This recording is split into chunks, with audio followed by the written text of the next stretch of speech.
Live from the Tucson Arena, this is University of Arizona Hockey. It's time to drop the puck with Timothy Gasson, the voice of the Wildcats. So let's head to the action with Arizona Wildcats Hockey.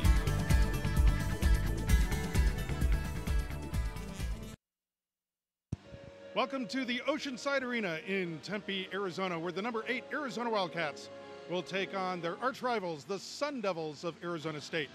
Hi everybody, I'm Timothy Gasson. I'll be bringing you today's action along with my broadcast partner, Jackson Peters.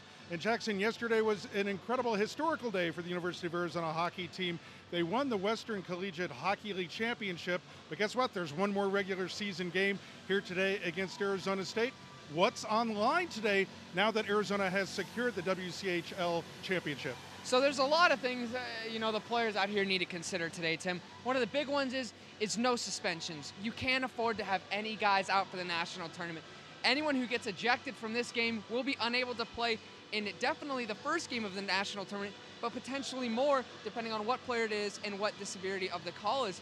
But there's also another big thing we need to talk about, and that's goal differential. Heading into the national tournament, the amount of goals that the Wildcats have right now, goals for, could affect their placement in the national tournament. So they need to score as many goals as they can today to try and boost themselves up to the highest position in the ACHA Division I ranking. Yeah, let's talk about both of those items. When you talk about disqualification, that's a game disqualification, a suspension. It's usually a 5-minute major. It happens for intent to injure or for fighting. Now, this is a very contentious series between Arizona and their arch rival, Arizona State. It was a very pesky game yesterday. Well, guess what? Arizona has a lot to play for. They have the national championship coming up. This is Arizona State's goal differential in today's game could change that. Some statistical models show that if Arizona wins, for instance, by 7 goals or more, it might change their ranking. That's also a difficult thing for a coach to talk about. Usually you don't talk about results when you talk to your players. You don't say to your team, let's go out and win 7-0. That's a difficult thing for a team to digest, but keep in mind, Arizona is not attempting to run up the score against Arizona State if indeed they get a lead in this game and they start to score some goals. It's goal differential in the computer rankings that they're playing for. Yeah, and a lot of times in a game like this, Tim, you might see, if it turns into a 3-goal lead, that team that's winning might back off. But if the Wildcats are able to get a couple goals and they have a 3 or 4 goal lead heading into the third period, I don't expect them to back off at all. I expect them to keep giving that effort. And sometimes that might be seen as like a sign of disrespect by that opposing team. So hopefully Arizona State understands what's at stake for the University of Arizona here today, because win or lose, Arizona State, they're done. This is their last game of the season this year. But Arizona, this game still means a lot depending on how many goals they score, what happens with penalties, everything. There's a lot still on the line for the Wildcats in this game, Tim. Yeah, and we're not assuming that Arizona is going to be up by a bunch of goals. They still have to play the kind of game that you need to play to win. Just 2-0 winners yesterday here in Tempe. Arizona State, they do not score a lot of goals. They don't have the kind of skill or speed yet on their squad that Arizona has, but they played their hearts out last night. And this is their final game of the season. They would like nothing better than to win one game against Arizona this year. So far, Arizona is 7-0 against Arizona State. And it's weird because let's say Arizona State can win this last game of the year, the last game against Arizona. It might wipe out that bad taste of those other 7 losses. Even though it's just one win, they would have ended the season with a big victory. Yeah, and that's the big thing, Tim, is you don't want to head into the offseason. No seniors on this team. Everybody on this Arizona State team, we expect them to return to this squad next year. They want to have a good taste in their mouth. They don't want to be, upset about that last game. You want to be able to reflect and say, hey, you know what, guys? We found a way to have fun. We found a way to win and have a good time as a team. Let's bring it around next year, do that same thing we did in that last game through the entire season. So they really want to turn something good, not the best season, not the one they expected, certainly not what Coach Green expected, but I would expect them to give the best effort we've seen from them against the University of Arizona tonight thus far in the season. This is a fascinating senior day for Arizona State up here in Tempe on their home ice at Oceanside, because as you said, Jackson, no players are seniors. They, I believe, have one staff member who is a senior. On Arizona's side, they have one senior player who gets playing time here. That's Charlie James, number 23. He's an interesting case for us to talk about, Jackson. We've talked about it all year. One of the hardest working players on the squad, one of the most popular players on the squad, because he will do anything for his teammates. And a lot of the time, that means giving his body, throwing out checks, taking checks. He's the man on the spot for his teammates. Well, guess what? That means sometimes he gets wrapped up in some tussles with other teams. Charlie James has to be really smart here and not get a game disqualification. Now, let me explain. You can get a game misconduct and get thrown out of the game and you have to leave the game, but you can play in the next one. That's not a disqualification, that's a game misconduct. Or you can get a game disqualification. So this is up to the referees. So if we see some scrums and some guys throw punches at each other, they don't drop their gloves, but they're throwing punches. It's up to the discretion of the referee to say whether that's a fight or not, a 5-minute major and a game disqualification, or maybe a roughing minor or a double minor or a game misconduct. You don't want to leave your future playing time when you're a senior to the referee's discretion. Arizona is only guaranteed one more game in the national tournament. If they win, they move on.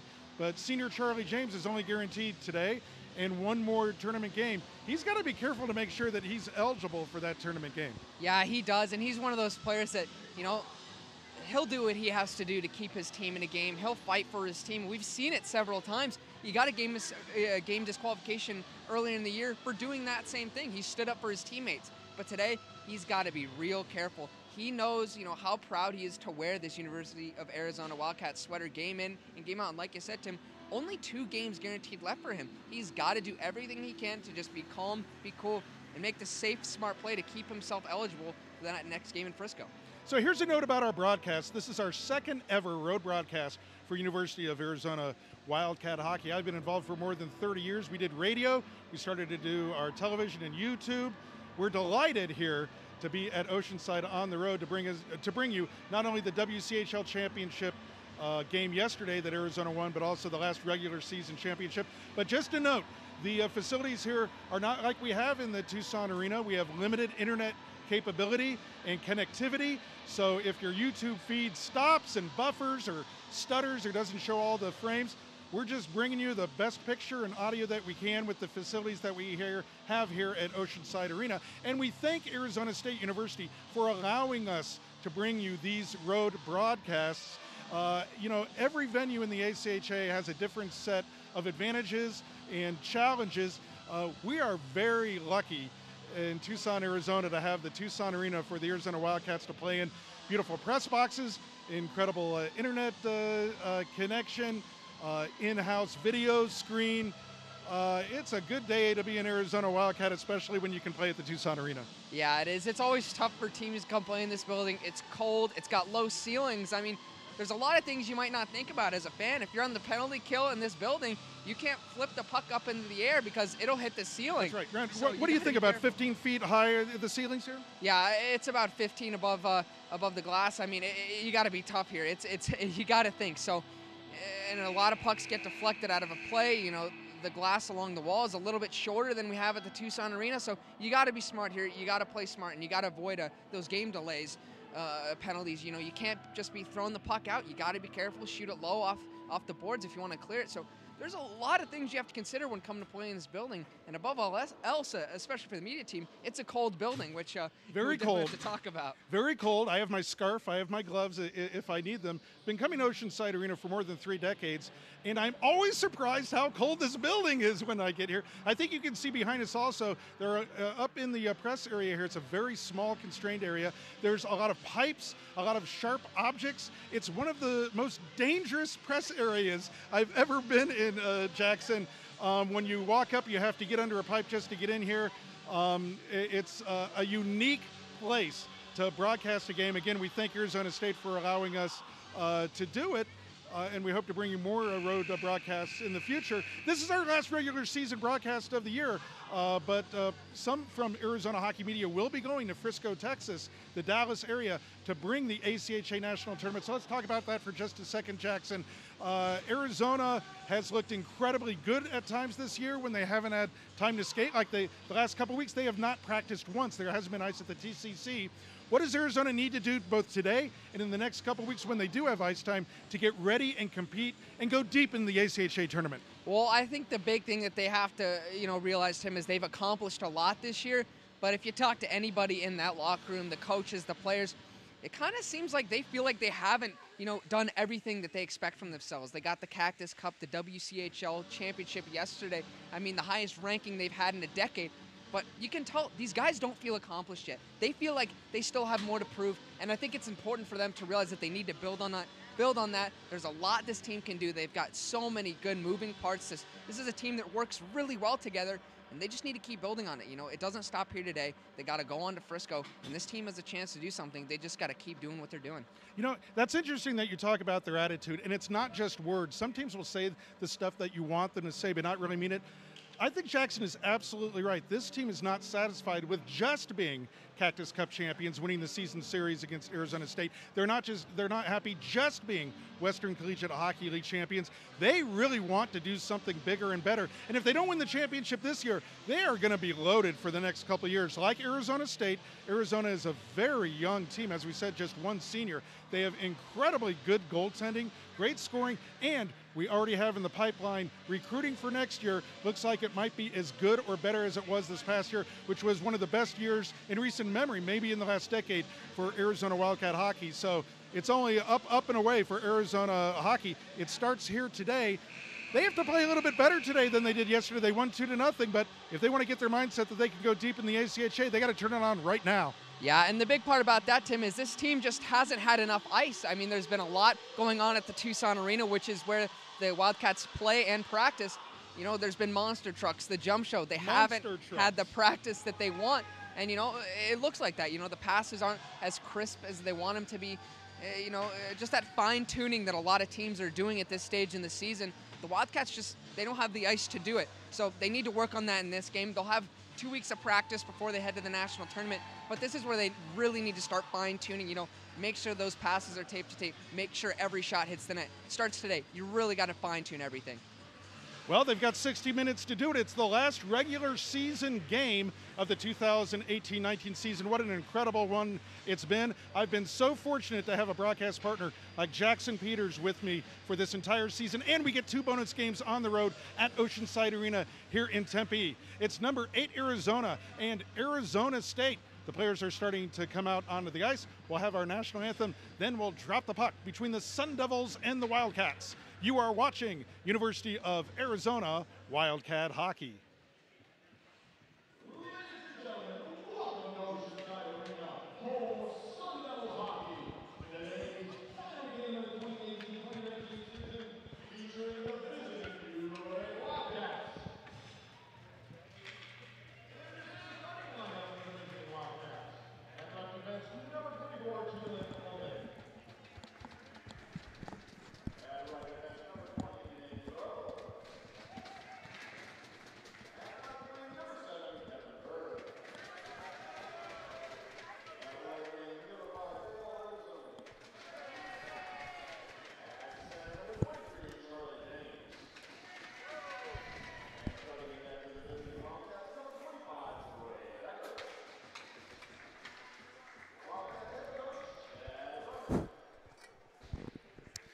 That's actually Nolan Bivalsic in goal for the Arizona Wildcats.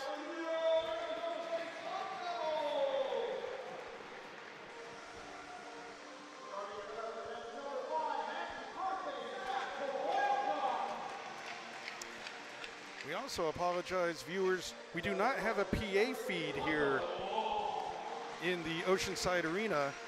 It's very difficult to hear the PA and what the PA announces. Very cacophonous arena.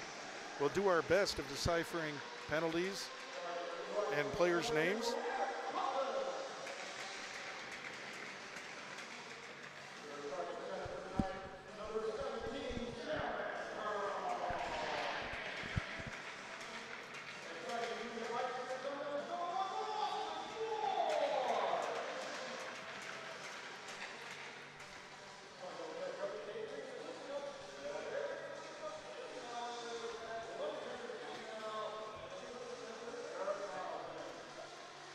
Interesting starting lineup for the Arizona Wildcats. Freshman Vale Artizone, Kevin Bird, Keelan Ulnick, senior Charlie James, and Manny Rowe with Nolan Bivalsic in goal.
And we're ready to drop the puck here at Oceanside Arena in Tempe, Arizona.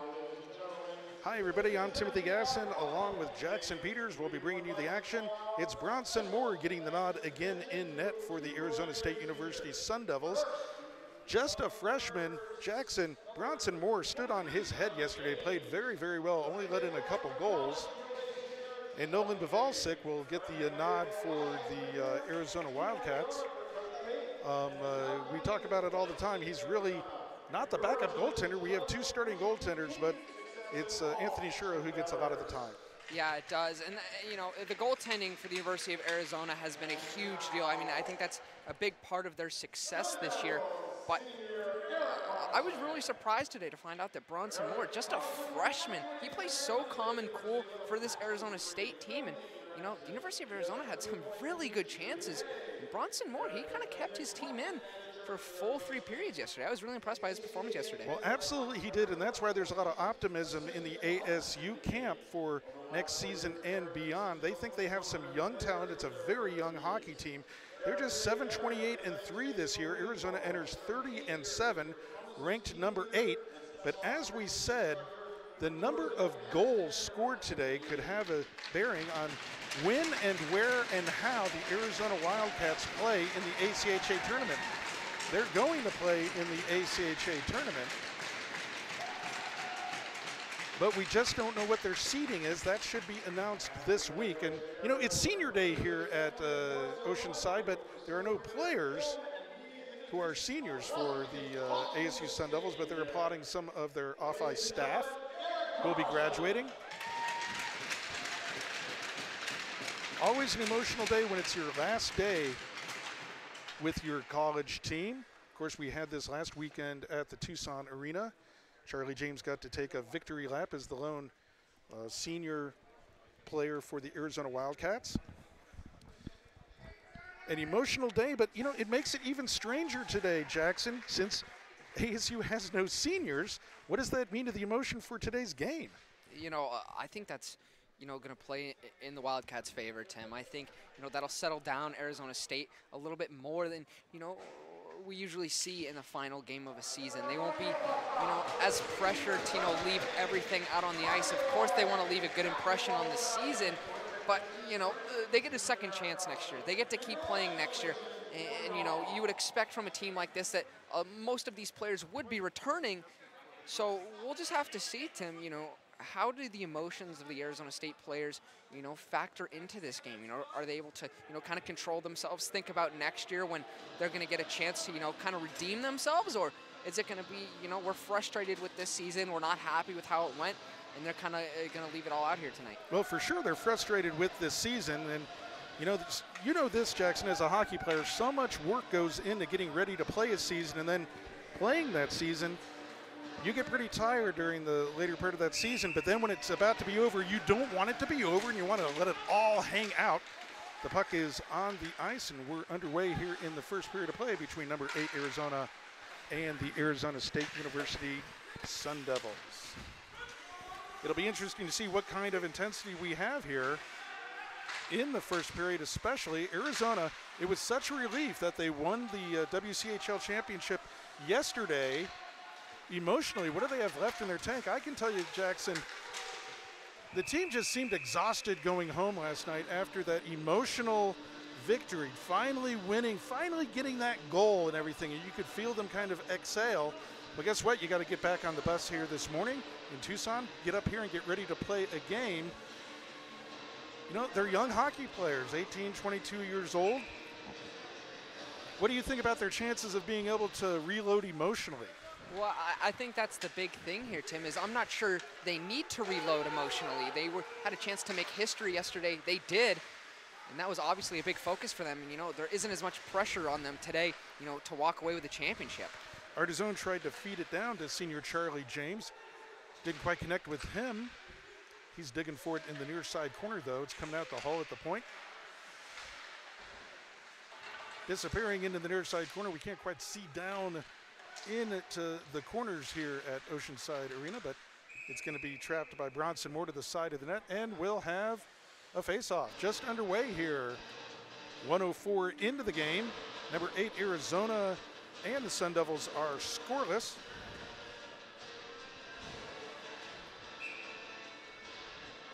As we'll have a face-off to the right of Moore. As we said, Jackson played very well yesterday in net for Arizona State. Could have easily been a 6-7, 8-0 game, but Moore came up again and again with really big saves.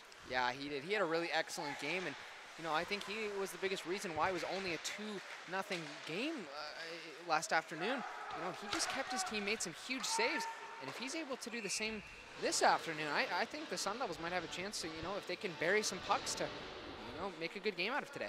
Yeah, you know, if ever the stars were going to align for ASU to have a chance of winning one of these games this year against Arizona, it would be this one. Arizona's won 7 in a row.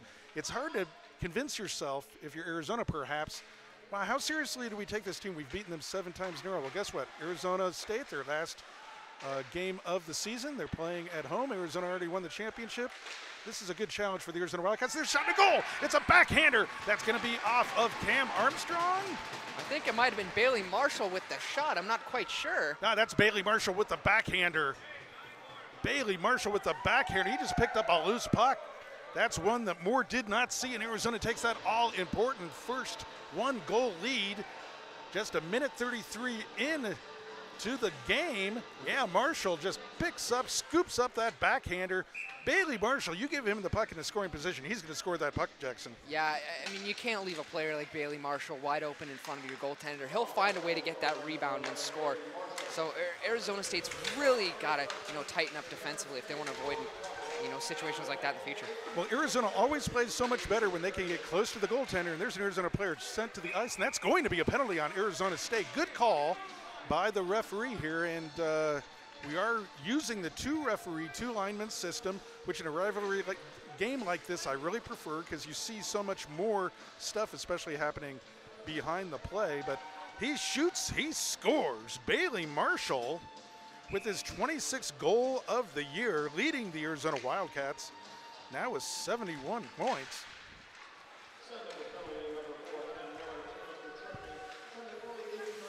And Kenneth Miller is in the box, number 4 for Arizona State. Arizona goes on the power play. This could be a real killer here, Jackson, if Arizona could capitalize on this power play. Yeah, it would. I mean, we're only 17:45 left in the first period. I mean, Arizona State, they didn't want to let a goal in, you know, under 2 minutes into the game. That's really got to hurt. I think they expected to, you know, come out with a little bit more intensity, maybe hold off the Cats a little longer. But if they can get a 2-goal lead, you know, under 5 minutes into the game, that would be huge. Bailey Marshall cruising through the slot. He thought about snapping that shot, but he goes down low, looking for that puck. Can they get it to him? It goes down to the near side corner. Now down to Chris Westland. Up the far side to Max Meyer. Meyer digs for it with a couple Sun Devils. And there's Bailey Marshall with a shot and a nice save there by Bronson Moore. Goes to the near side corner and now out to center ice. No, Arizona keeps it in. Now it goes over a couple sticks of the Arizona Wildcats and comes all the way back down where Bivs will leave it for a teammate. Nolan Dvorak getting the nod here in goal for Arizona. After Anthony Shuro's shutout yesterday, Arizona comes in offside. I think they iced the puck on the power play. 36 seconds to go on that man advantage. And boy, if you're icing the puck on a power play, that means you haven't had much practice time recently, Jackson. And we talked about it. Arizona has had no ice for practice in the last 2 weeks. And they did not look sharp yesterday on the power play. No, they didn't. I mean, you can tell this is a team that, you know, hasn't had the practice that they want. I mean, you know, little mistakes like that, icing the puck on the power play, you know, just 2 or 3 more strides, you're across the red line, then you can send it in deep. But, you know, that's one of those fine-tuning aspects I was talking about. They just haven't had the opportunity to fine-tune. Cats lose the puck in the offensive zone. Manny Rowe picks it up and now heads towards center ice. And boy, he lays some lumber on Michael Wiggins. Wiggins was just kind of in the wrong place at the wrong time.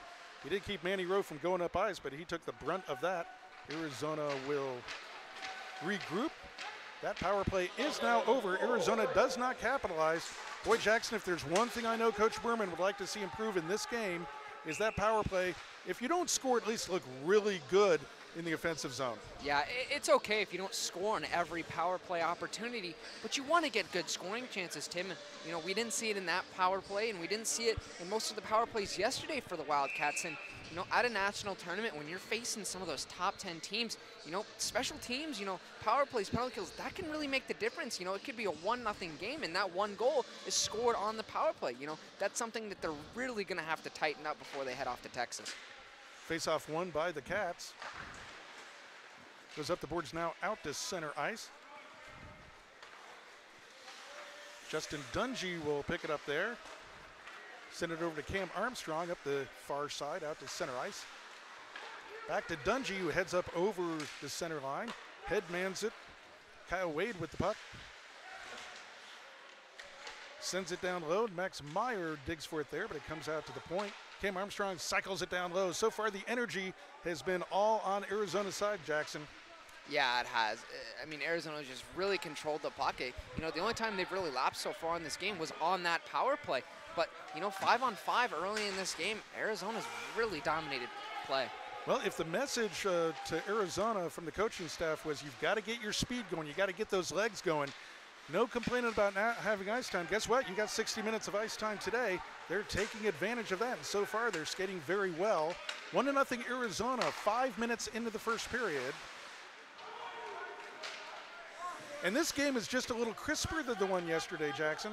Yeah, you can tell, you know, maybe this Wildcats hockey team, you know, maybe it's with that emotional weight off their shoulders, but you can tell them, you know, some crisper passes. They're making good looks. I mean, they're just kind of tightening up their play. Not as many as mistakes so far.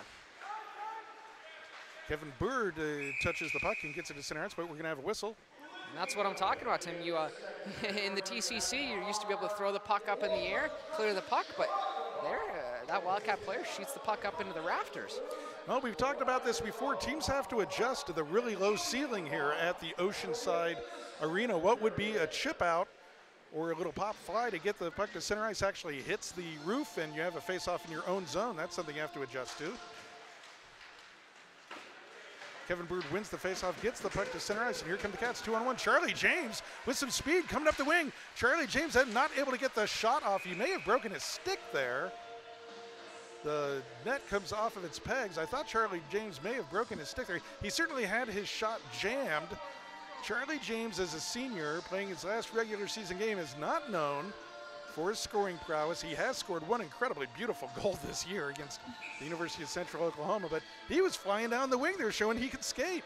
Yeah, and in a game like this, guys like Charlie James, you know, it gives them an opportunity to, you know, leave everything out on the ice. You know, Charlie James, you expect 100% from him every game, but, you know, he knows that his last game in a Wildcat jersey, you know, isn't too far away, and I think he just wants to make sure that he has no regrets. You know, maybe take the puck, see a clear opening, you know, take it along the wall, get a good shot off. So I expect to see a lot out of him today. Well, and you know his teammates want to feed him. As Charlie James comes to the bench with a huge smile on his face. He is just enjoying being an Arizona Wildcat here in his last regular season game, and he's right back out. He didn't even make it to the bench. Well, he says, okay, you're smiling, you're having fun, Charlie. Get back out there and take the face off. I get the idea Chuck is going to be a little tired at the end of this one, and he couldn't be happier. Charlie James wins the face-off. It's headman to Bird. Now James comes off the ice. He won the face-off and gets off the ice. Did his job. Cats keep the puck in the zone. That's Artizone down low to Bird. Here's another attempt right in the slot. The puck is loose, but the Cats can't get a stick on it. Loose again. Ooh, there's a big hit from behind by Kevin Bird. Nothing called, I don't think. No, play continues on. Cats got to be careful here as Bailey Marshall tries to dipsy-do with the puck. But we're coming back the other way, and ASU just chips it in. Not much of an offensive effort from Arizona State so far in this game. Jackson, it's been all Arizona. Yeah, and oftentimes yesterday we saw Arizona State at least get some a good puck possession in the offensive zone. Not great scoring chances, but they at least had some good zone time. Play continues on. 6 minutes and 45 seconds gone in the first period. Arizona with a 1-0 lead over the Arizona State University Sun Devils. Now ASU gets the puck in the slot briefly, comes out to the near side point. That's Bradley Budman with the puck. check that, Donovan Myers, 18. Puck comes in on Bivs, and he makes a save. Well, you got a lot to live up to if your other goaltending partner gets a shutout the day before, as Anthony Shiro did for the Arizona Wildcats. Nolan Bivalsic, you know, wanting to show everyone that he's a starting goaltender too. Yeah, and that's the thing is usually, you know, at this level of play is when you have a starting goaltender and a backup goaltender. And the Wildcats just don't seem to have that. They have that 1A is we'll get a goal here. I'm not sure what happened there. It looked like it bounced around.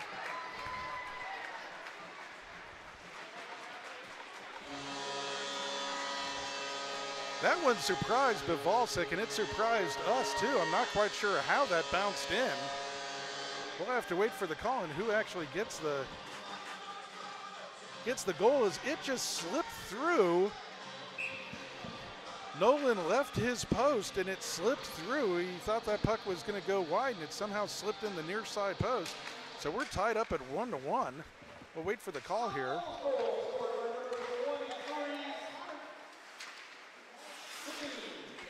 So Connor Deneen gets the goal for ASU. That's just their second goal in 4 games against the Arizona Wildcats now in the last 4 games. They do not score a lot of goals, but they've tied it up here in the first period. Here's a nice low shot there on Bronson Moore. He makes the save. Yeah, you know, this ASU squad does not score a lot of goals. We've talked about it before. Their top leading scorer, where several of them only have 7 goals on the year. And that's Connor Deneen's first goal of the year. Yeah, and I'm not sure Deneen even knew that one was going in. He just kind of threw it at the net. Bivalsic looked like he was trying to cheat to the other side. I think he thought Deneen was going to take it around the back of the net, but Deneen finds a way to bury it. Yeah, that's one that he didn't even know that there was a shot. We didn't even know there was a shot, but guess what? The back of the net knew there was a shot. We're all tied up 1-1 with Arizona and Arizona State. That's the kind of fortunate play they didn't get yesterday. So this game is different already from yesterday. ASU gets a break and gets a goal, and they need help to score goals. They don't score a lot of goals. But you know, the Jackson statistics don't win games. Hockey players win games. You can predict some behavior, but the players out on the ice will determine how many goals ASU can score. Right now it's a 1-1 game, no icing there, waved off. Keelan Ulnick goes back for Arizona to pick it up. He motors up ice, it's tipped into the zone. Charlie James digging for it there. Charlie James, the Energizer Bunny, the lone senior on the Arizona squad. But ASU comes back with some renewed energy here. It's amazing what one goal can do to the mentality of a team, Jackson, as ASU has a lot more spark now. Yeah, and this team's just, you know, had such a hard time scoring against University of Arizona all year that, you know, getting a goal like that can really boost your confidence. Artizone gets a shot in, and there's a big rebound. There's another shot and a goal. I think Keelan Ulnick gets that one. A big rebound that comes right out to Ulnick, and he slaps that one home. Arizona responds and takes a 2-1 lead. You could see Ulnick, he was kind of creeping in. He kind of sensed that there was going to be a juicy rebound. Luckily for him, comes right out to him. And I think Keelan Ulnick, I don't think he's going to miss that opportunity. He knew it was coming, and he's able to bury it. Just what the doctor ordered. You always want to know how the other team is going to respond. Keelan Ulnick responds by filling up the net.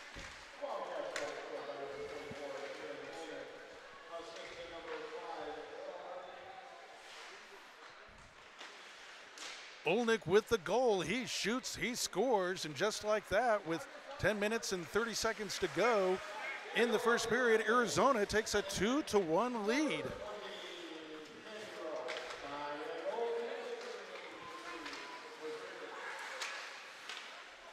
Play continues on with a very bouncy puck. Here comes Bailey Marshall. Boy, he swept that right through the crease. There wasn't a Wildcat there, though, and here comes ASU back with a little bit of room. They usually don't have room, but the puck comes right in on goal. Boy, there was an open net there, and no ASU stick could find that puck. Arizona has to be careful. They might want to play a little bit of barn wagon hockey here. Yeah, Keelan Olnick, nice defensive play there. I believe he stopped Donovan Myers from getting to the puck. That was a close one. Donovan Myers in a good spot to bury that puck if he's able to get the rebound. But something the Cats have done really well is protect those second and third chances from getting to their goaltenders. Some nice stick handling there by Dawson Marshall, brother of Bailey Marshall, gets the puck in low where Justin Plumhoff digs for it. Comes out front, but there's a save by Moore. Out from the slot. Oh, that just missed. Cully Olson in the slot. He was cruising right through. The puck comes back to Moore. Another opportunity. Arizona really wants to turn their speed up here, Jackson.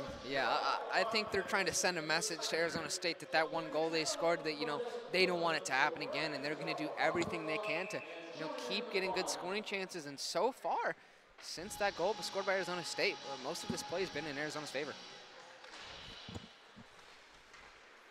Play back on now, 9:19 to go in the first. We're gonna have another whistle, and we're gonna have a delayed penalty. I'm not sure what this is. Looks like a hooking call. I think this is gonna go on Arizona, and ASU is going to get a power play opportunity. Sure enough, Trey Decker's going to the box for Arizona. And there's a little bit of talking going on now between the teams. Hasn't been as nasty as it was yesterday, but we still have a lot of hockey to play here, Jackson. Things could get nasty pretty quickly between these two squads, and here's the opportunity ASU needs to keep in this game. And looking at our replay, Tim, I'm not sure I like that call. It looks like Trey Decker, I believe, who's in the box. He was the one who was thrown to the ice. I think he might have just got a little tangled up. Well, it's a hooking call on Decker. So a man advantage for 2 minutes for Arizona State. 9 minutes to go in the first period. Let's see what they can do with the man advantage. You know, when you have such trouble scoring goals, Jackson, you need every little bit of help that you can get. Power plays can be a great equalizer. Yeah, especially against such a fast team like the University of Arizona. This kind of gives you a chance to use some of your speed. You know, you kind of can trap the University of Arizona into, you know, slowing down. So I think the power play is going to be really important for Arizona State this afternoon, but they got to find a way to capitalize. 1:15 to go on the power play for the Sun Devils. They get the puck into the UofA zone, dig for it there, and the near side corner goes behind the net. ASU has had trouble getting into good scoring lanes. Arizona very active with their sticks, taking away those passing lanes, those shooting lanes. Doing a good job of ragging some time off of this penalty here, although Arizona State remains in the offensive zone. Puck comes down low and just misses the net, just goes wide. Good screen in front there by Arizona State. Arizona needs a clear. This puck comes right back to the center of the ice to John Studioso. Sends it down low, and Bivalsik finds it and makes the save. 37 seconds to go on the power play. We'll have a face-off in the Arizona end of the ice. The pace here has been good. The play has been crisp. This is, just from looking at it as a hockey game, is a little bit more accomplished of a hockey game than the one yesterday, which just had a lot of drama involved in it. Yeah, and there's been so much action here today. Pay attention in front of goaltender Nolan Bivalsik. There's a lot of chippiness. A lot of Arizona State players trying to fight in front of the net, screen Bivalsik. The Wildcats doing a good job so far of clearing that area.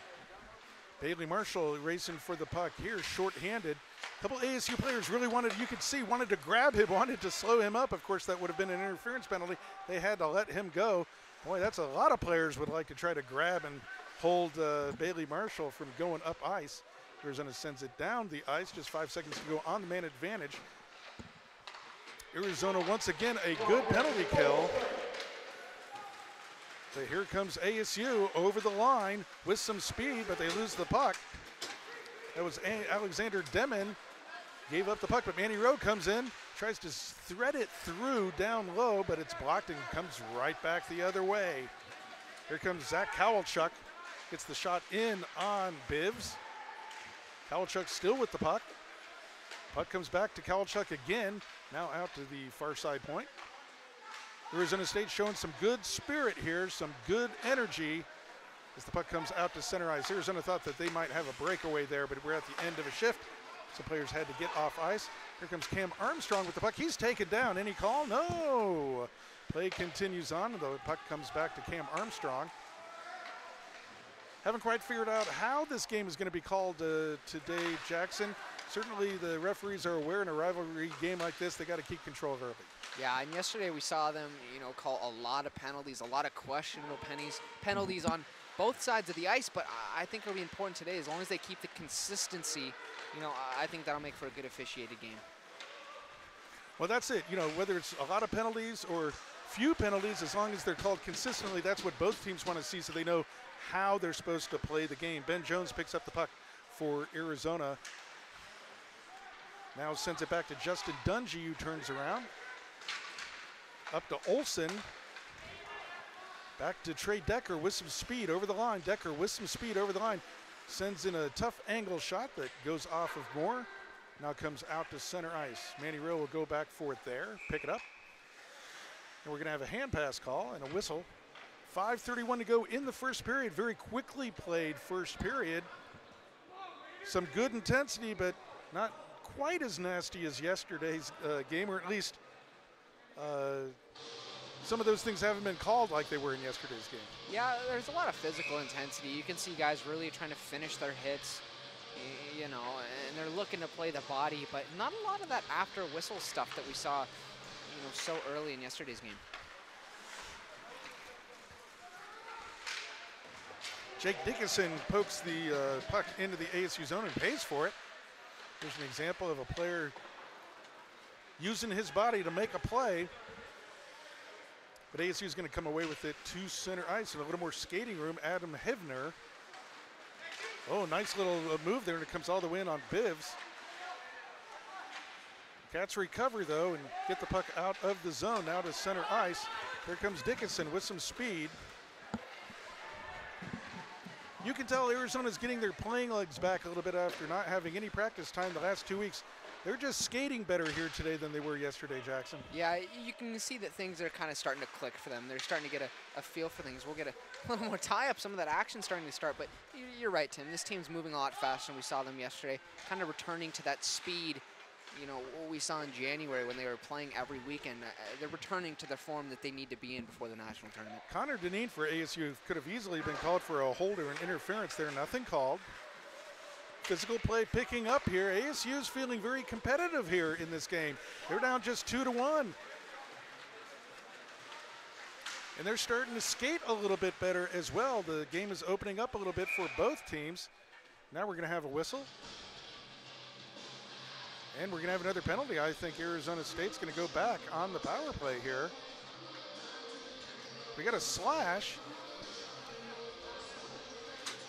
I'm not quite sure what happened to him, but I did see an Arizona State player with his stick on the ice. So, yeah, the whistle blew right after that when a stick was, I think, slashed out of the hands of a ASU player, and Kevin Bird will go to the box, I think, for slashing for 2 minutes.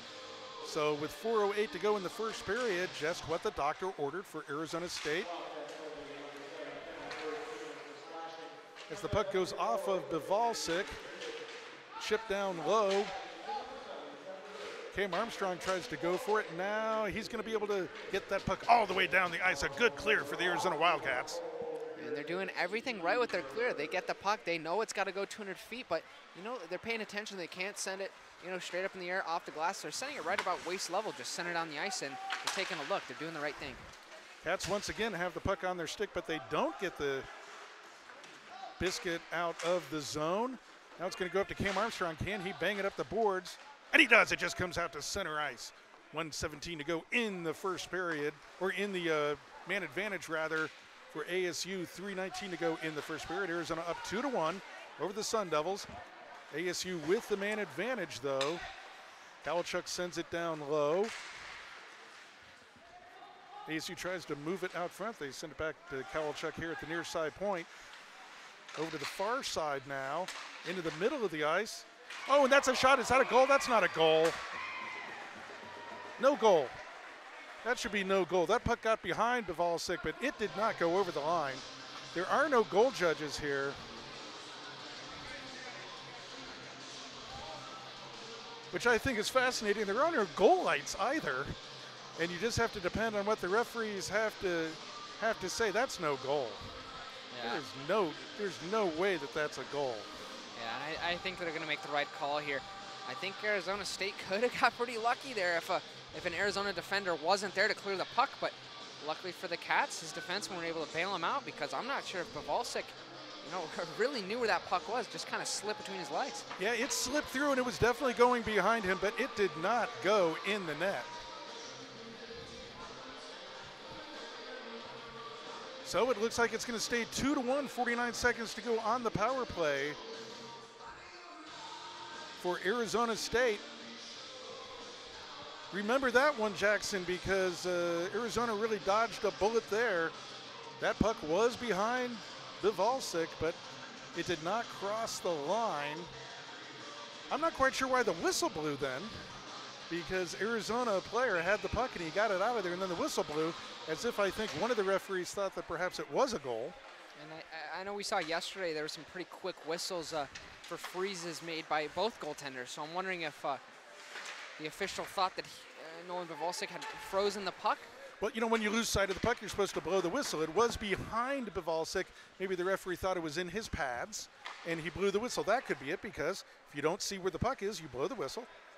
And again, no goal judges here, so there isn't someone back there to confer to if they saw the puck cross the line. But from our viewpoint, it was clear that the puck didn't cross the line. Oh, I thought Bivs had covered up on that puck, but he didn't. Luckily, it comes out all the way down the ice. Just 5 seconds to go on the man advantage for the Sun Devils. Arizona going to have to catch their breath a little bit here after dodging that bullet. Big hit by Manny Rowe there at near the blue line as Arizona comes away with the puck. Back to Manny Rowe. Oh, he tried to headman it, but it took a bad bounce. Stays in the Arizona end of the ice. But now here's a break, a 2-on-1, a 3-on-1, a 4-on-1 with Manny Rowe. Can he make the right move? It's a shot to goal! A shot to goal! Bailey Marshall, the puck came over to Marshall. He buries it home. 1:43 to go in the first period. Arizona takes a big 3-1 lead over Arizona State. Bailey Marshall buries it. Wow, Tim, and I think a lot of that credit has to go to Manny Rowe making the nice cross pass for the one-timer to Bailey Marshall. I mean, Bronson Moore had no chance to make that stop, cross the ice.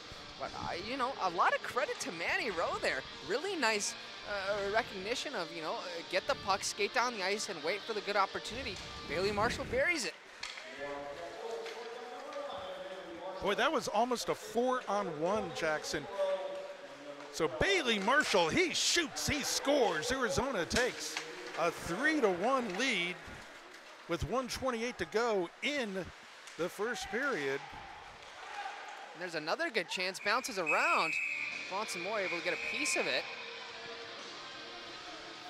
Sometimes when you have those odd man chances like this, a 3-on-1, a 4-on-1, you tend to do something a little too cute, or you get your shot blocked by the one man is back. Manny Rowe gets that puck over in a shooting position to Bailey Marshall. And as you said, there's no way Bronson Moore can get from one part of the goal to another in time to save that. And now Arizona goes back on the power play. A little bit of frustration. Michael Wiggins goes for a slash, 1:21 to go in the first period.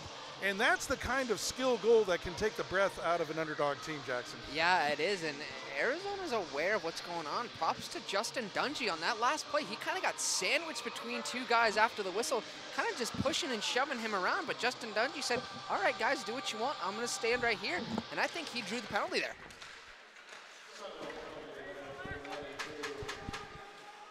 So Michael Wiggins goes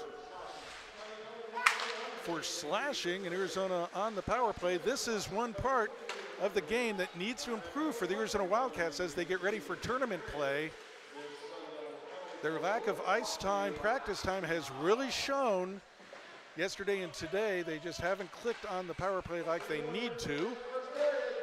Here's a shot and a big rebound off of Moore. Of course, Anthony Cusinelli, the team captain, is not on the power play. He's in Russia playing for Team USA. Here's another open net opportunity to Keelan Olney. He just didn't get enough on that shot. Again, Moore was going to have to move from one side to the other. And if Olney gets everything on that shot, that's a goal. But play continues on the last 28 seconds of the period. Manny Rowe getting in deep. Takes a tough angle shot. Moore finds the puck. Cat gets dumped in front. No harm done, I think. And now there's a little talk in the corner there between Ken Miller and a Wildcat. Wildcat's trying to skate away, trying to be smart. And he does. And then that's Justin Plumoff. He has some words for the ASU goaltender and his defenseman after he skated away. And it looks like the Cats are going to go on the kill here. I'm not sure if Arizona State will have a player go to the box. Plumoff's going to the bench. Coach Berman not happy with him at all.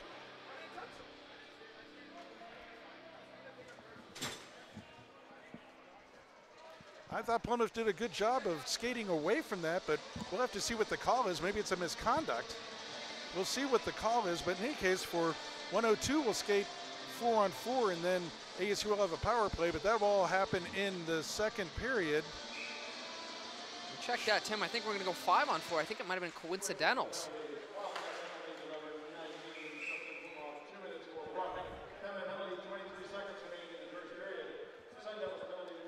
No, you're absolutely right. Coincidentals. I didn't see the second player go off, and I don't see him in the box. No, there he is. We have to lean over. In our position, it's right over the benches and over the penalty boxes, and they can kind of be hidden in there. So coincidental minors. So we'll skate 5-on-4 for another 47 seconds, but it's the last 7 seconds of the period. 3, 2, 1. That's going to do it for the first period of play, and a good one for the University of Arizona Wildcats. It's Arizona 3, ASU 1.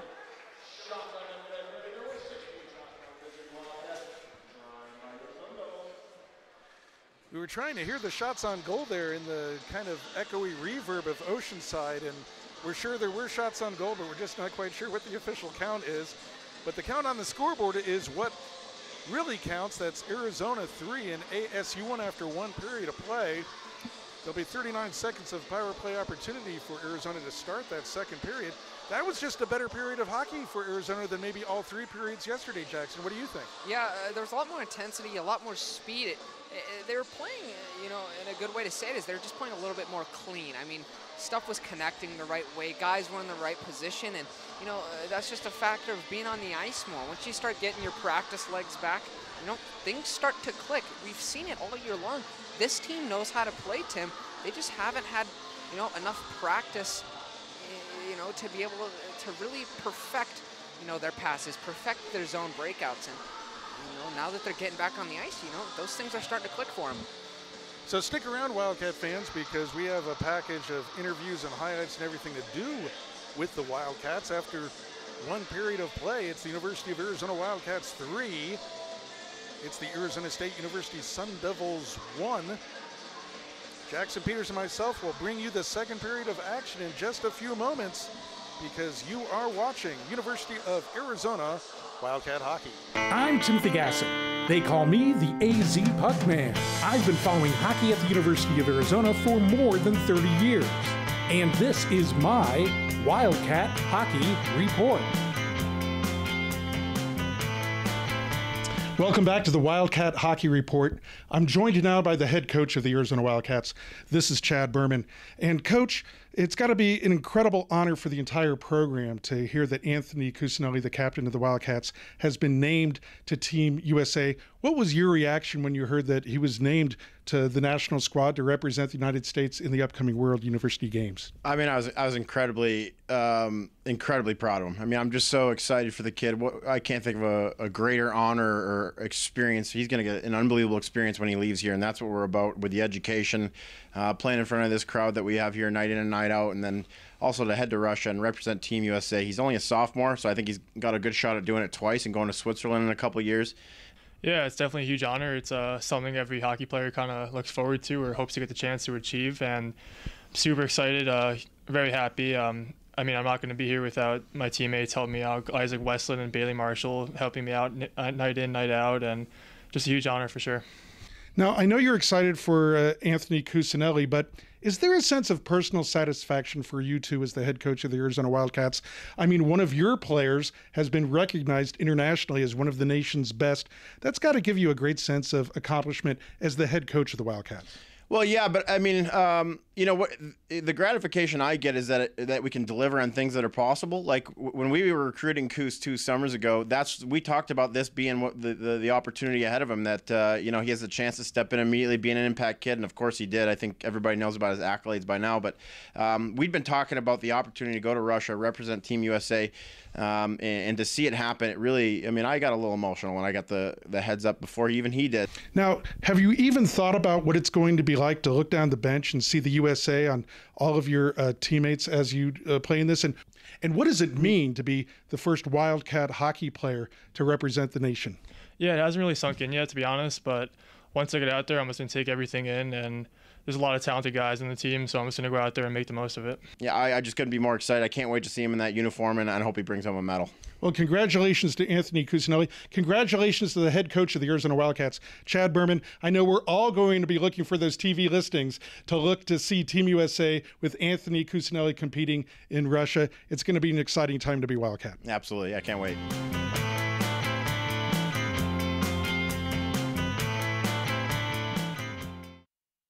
You walk into this building on an ASU night, I mean, it feels different.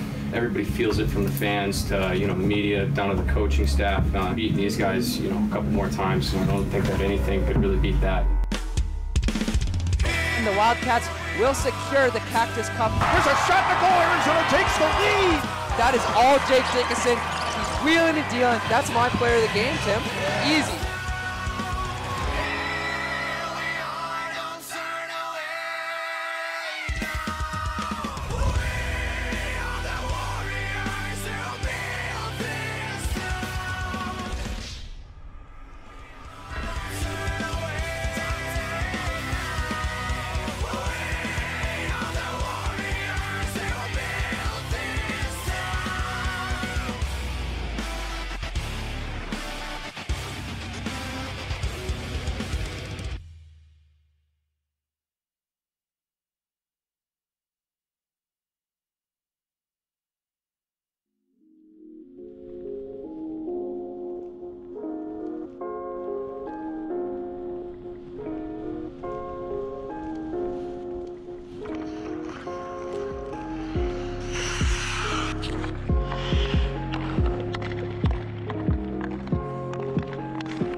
Here's Bailey Marshall, the star from Central Oklahoma.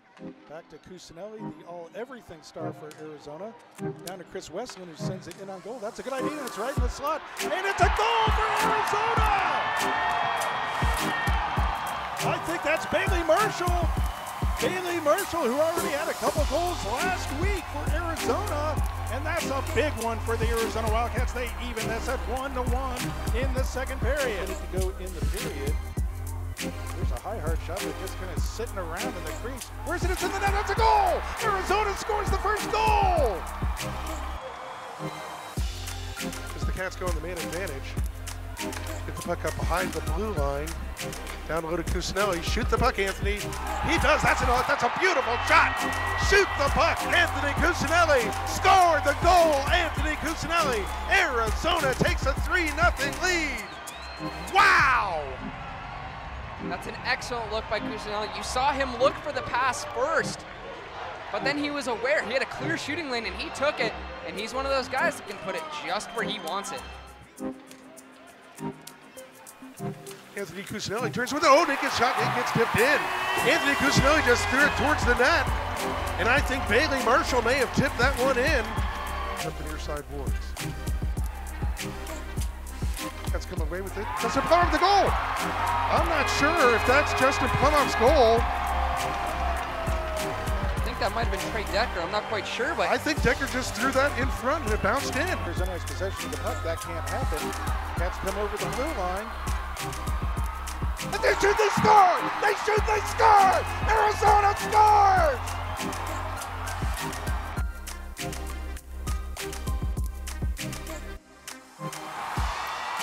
And that puck was given up. We talked about mistakes. Wow, what a mistake right in front of Joshua George. Anthony Cusinelli had a good shot there, but George saw it and made the save. You know, Anthony Cusinelli, I think, just needs to shoot the puck a little bit more like he did there. He switches now to the center of the ice. Take the shot, Anthony. And he shoots, he scores! Anthony Cusinelli! He shoots, he scores! Great puck movement there by the Wildcats on the power play up top.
I'm Timothy Gasson.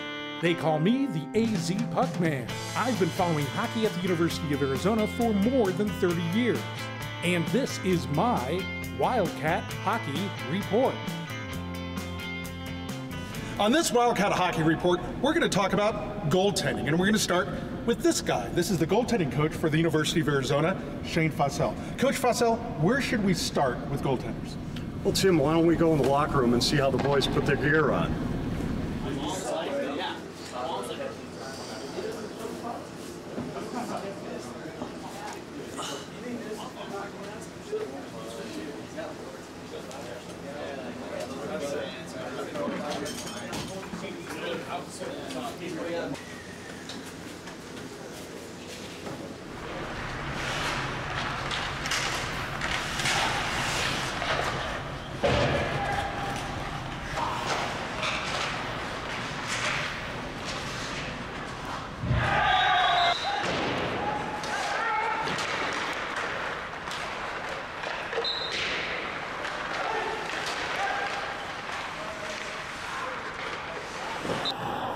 nervous before a game?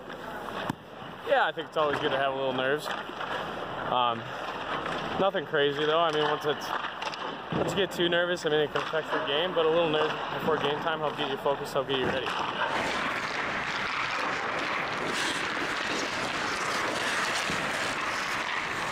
What causes a goaltender suddenly to go on a winning streak? Is it confidence? Is it their skills coming together? Is it all of that all at once? What makes a goaltender go on a hot streak? Yeah, I think it's everything put together. Everything just starts to come together at the right time. I think they start tracking the puck well. It starts looking much bigger than a puck. It starts to look like a basketball to you as a goalie, and you just feel confident. You know that you're going to make that save.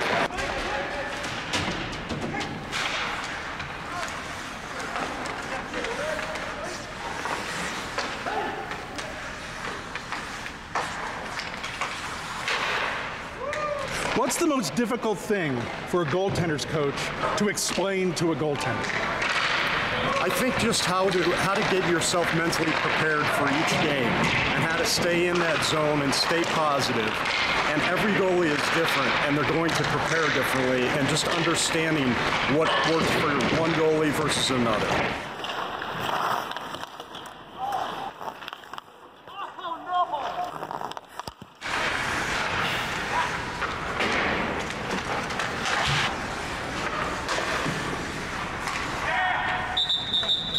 Is there anything like making that big save right at the moment that you actually really in a game you know it's a big save? Is it for a goaltender, is there anything better than that? That's why you play the position. That's why you play the sport, is to make those big saves.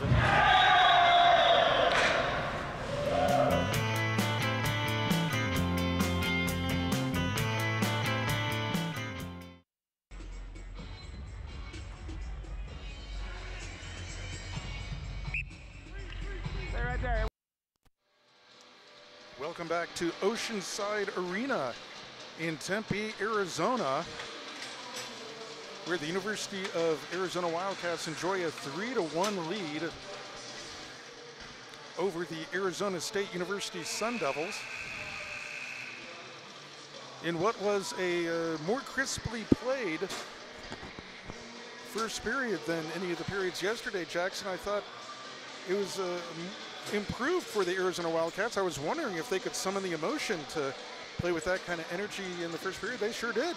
Yeah, that was a really nice period, and like I've been saying all game thus far, Tim, is they're starting to fine-tune things, starting to get stuff to go the way that they need it to go, this closely to the national tournament. They need to be in control of passes and shots, and they're starting to clean up everything. Play on now for the second period of play. Arizona will have a quick 30-second power play to start this second period of play. Up 3-1. I'm Timothy Gasson along with Jackson Peters here from Oceanside Arena, our second road broadcast of the year as the puck tries to get into Chris Westland. Bounces out of play, and we'll have a face-off. Thank you again to the Arizona State University Sun Devil hockey team for allowing University of Arizona Hockey Media to come up to Oceanside and set up in the press box area to bring you our second ever road broadcast. And we hope to do more in the seasons to come. Of course, Arizona Hockey Media will be on location in the Dallas area for the national tournament in just a couple weeks. There's a shot by Hull that goes wide, and the power play is over for Arizona. Bailey Marshall tries to send it down low, and it comes off of Moore. Right back in front. Arizona really trying to jam the net here, Jackson, and get some close-in opportunities. Yeah, they're just trying to get the puck to the net and then crash it. Some good rebound opportunities, but the tough thing about rebounds is you're never quite sure where they're going, so you gotta, try and leave yourself enough space to make a move to the puck.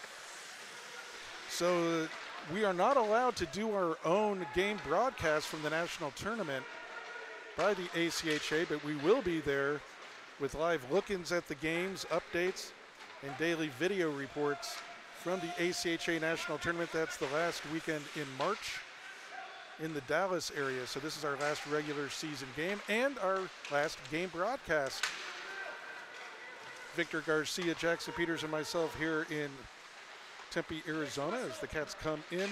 There's a shot to pass to the wide side, wide open net, but it doesn't connect with an Arizona stick. We remain at 3-1. Good vision there, though, to look for the open man on the open post. Just couldn't get the puck to him. Yeah, it's the right play to make there. And, you know, I think that's just a factor of, you know, this team, you know, hasn't had as much practice as they would like to. You know, they set it up right. Guys are in the right position. But, you know, to get things perfect like that, you need to be practicing every day, working on that play every day. And the Cats is unable to do that lately.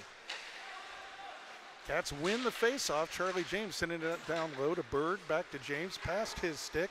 Now to center ice, and it hits that ceiling again, this pesky ceiling, which you can see is littered with the sprinkler system in case there's a fire here.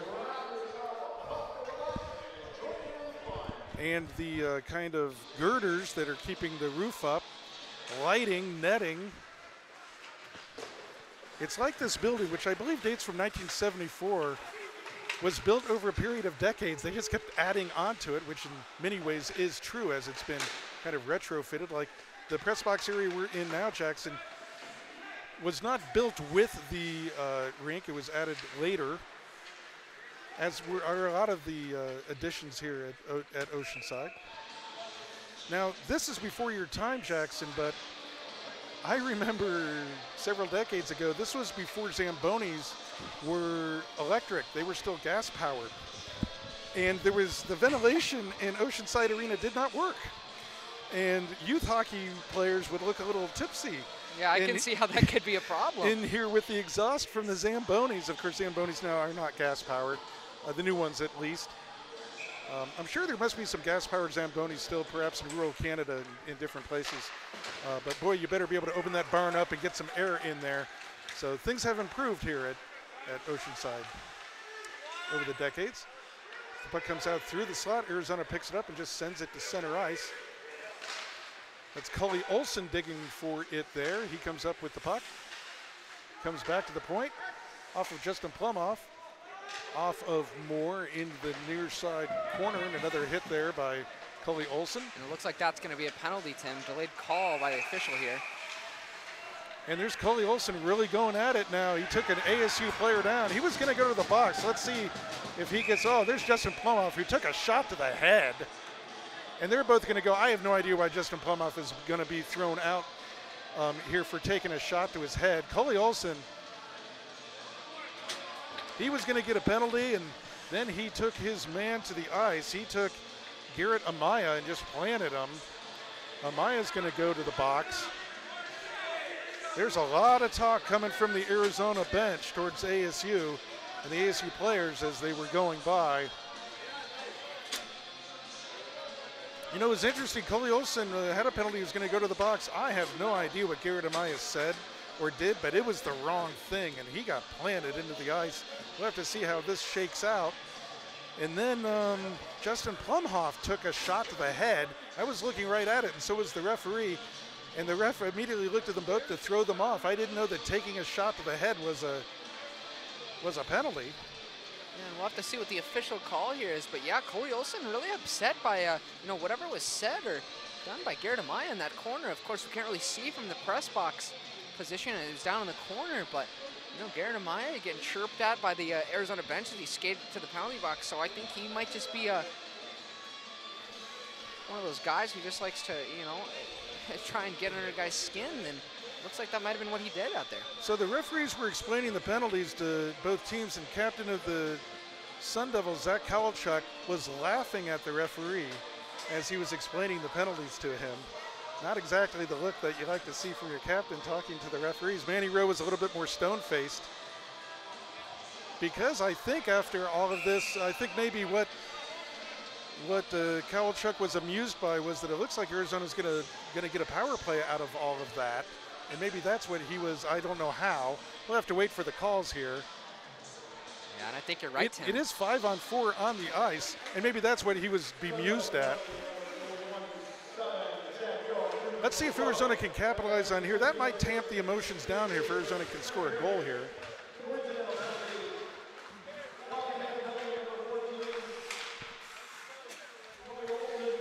It's futile to try to decipher what the PA announcer is saying to us. It's just this cacophonous reverberation in here. but Arizona does have a power play. I think that's what Kowalczyk, as the puck bounces out of play, was bemused by. I think his laughing was he couldn't believe how that was going to be called out of all of that. I have no idea what Garrett Amaya did that got Cully Olson to react so violently, but you're a hockey player, Jackson. There are some things you just don't say or do, especially after the whistle. Yeah, and you know, there's some things that'll be said that, you know, won't upset a player, and then, you know, you can say that same thing to another player, and it'll really upset a guy like Cully Olson there. So I'm wondering if this power play, though, I'm wondering if that's stemming from something Garrett Amaya said to the officials after the whistle, or if it was another player. Again, all that happened in the corner. We couldn't really see, but regardless, the Cats will get the power play here. There's a high riser that goes wide from Hull. Arizona still on the offense with the power play, and there's just too hot of a pass that's going to come out, and Arizona State's going to be able to clear the zone. 50 seconds to go on this power play. So Arizona comes back up ice, 3-on-2. That's Chris Westland cross ice. Shot that doesn't get through from Bailey Marshall. It looks like we're going to get another delayed penalty. Nolan Dvorak on the bench. Absolutely right. There goes the whistle, and Arizona's going to have a two-man advantage for 33 seconds, and then a one-man advantage for about 1:27 after that. So it looks like we're going to have a roughing penalty or a boarding penalty. A 2-minute minor, and Arizona State's a little frustrated here.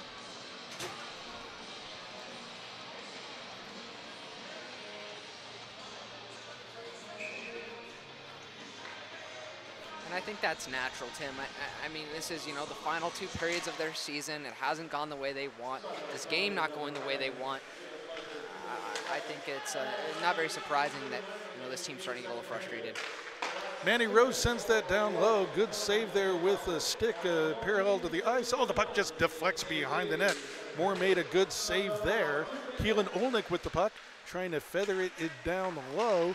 Still a 5-on-3. Cats keep it in the zone. Olnick turns around, gets it to the center of the ice to Manny Rowe. He sends it in, but I don't know how did Moore see that shot? He had some good traffic there in front of him. He saw that shot and gloves it. Another nice save by Bronson Moore. 3 seconds to go on the 2-man advantage. Enough time to win a faceoff and get a shot. And then 1:27 on another man advantage. If Arizona State's looking for an emotional lift, killing these penalties off certainly would do it. It would, and, you know, I think they might be able to kill it off because the Cats just, you know, they need to simplify this power play. They're looking for these cross-ice passes in between guys, and, you know, the seam just isn't there. They need to be calm and, you know, watch out for those sticks and lanes. That cross-ice pass just isn't there. It's not working. They need to simplify, you know, work pucks to the point, have guys like Manny Rose send it in and, you know, crash the net for the rebound. One man is back on the ice for Arizona State, just a one-man advantage. There's a tip, nice feed into Bailey Marshall, but he tips it high and wide. Puck stays in play and is now behind the net. One-man advantage for Arizona for 59 seconds. There's Hull with the puck. He sends it down low, and Moore just in a good position there, kind of felt it come in on him, and he makes the save. Once again, Bronson Moore keeping ASU in this one. Yeah, he's made some really good saves today. He's tracked the puck really well. And it seems like it hasn't really fazed him that, you know, that his team is down by 2 goals right now. I mean, he's trying to keep his team in this, and he wants to fight to the final buzzer. Bronson Moore, just a freshman for ASU. They're going to be set in goal for quite a while as he makes another good save. Oh, there's the puck that goes to the wide side of Bailey Marshall. If he has that settled down, that's a goal. But the puck goes wide. Now back to Jones at the point. To Hull, down low. Back to Hull. He fakes a windup and then sends it in on Moore. Chris Westland was in front, but Moore was able to see the puck and make the save. 33 seconds to go on the power play. That's a little bit more like it. Go ahead and fake the windup. Just get that puck on net. Yeah, and I think that's a really, really nice play by Matthew Hull is, you know, just find a way to get the puck to the net. I mean, you're unable to make that first cross-ice save, you know, from Manny Rowe to Bailey Marshall, but you know, he's coming up big lately, Tim, especially in the second period. Boy, that's got to be an emotional lift for Arizona State. They killed off a 2-man advantage and a 1-man advantage. They do trail by 2 goals here. Arizona comes right out in front, but can't get a stick on a puck, and ASU is going to be able to come out to center ice. Arizona not moving their legs there, and that allows a shot to come in on Bivelsick. He finds the puck, and he saves it. But, boy, that all started, and here comes some jousting. Levi Hulston jousting for ASU, and there's Charlie James getting into it. He's got to be careful. He can't get a DQ. Charlie, disengage. The linesmen are there. Charlie James needs to let go and skate away right now. And I think that's exactly what's going to happen. Smart play by Charlie James. Now, that's not a smart play by Hulston to talk to Charlie James like that as he skates away. No, it isn't. And you know, I'm really impressed by that play that Charlie James just had. He was kind of acting like a referee there, kind of just grabbed that Arizona State player from the back and just kind of pulled him away from the situation. You know, of course, an official can call that, but I think they recognize that, you know, Charlie James wasn't trying to go after the player. He was just trying to, you know, pull him away, you know, stop the fight and break it up, and I think that's exactly what he did. No, nothing called on Hulston. He just goes to the bench. So we're 5-on-5. We're 6 minutes and 55 seconds into the second period. Arizona with a 3-1 lead over Arizona State. Well-played hockey game here, and Bronson Moore keeping Arizona State in it. Arizona with some better offensive skill. They're starting to get their timing back here. This easily, again, could be a 6-7-1 game. And Arizona needs to score some goals here. Yeah, they do. We talked about how important that goal differential is, especially they really want to bury this Arizona State team today because, you know, that'll give them the best opportunity, you know, be in a good spot for the national tournament. There's a huge hit by Charlie James right in front of the Arizona bench. Eric Cotton was just wiped out, but he's up and he's okay, and that's what you like to see. Take a nice big clean hit and then get up and you're okay. Play continues on, but Charlie James really racked one up there. He was coming at Cotton like a train. I mean, there was no stopping Charlie James, but nice clean hit. Chest hit, which is, it's good to see. Sometimes you can see it be a little dangerous when players are moving that fast, but Charlie James, he knows how to control his hits, and that's a real nice clean hit by Charlie James. Huge and clean, that's for darn sure.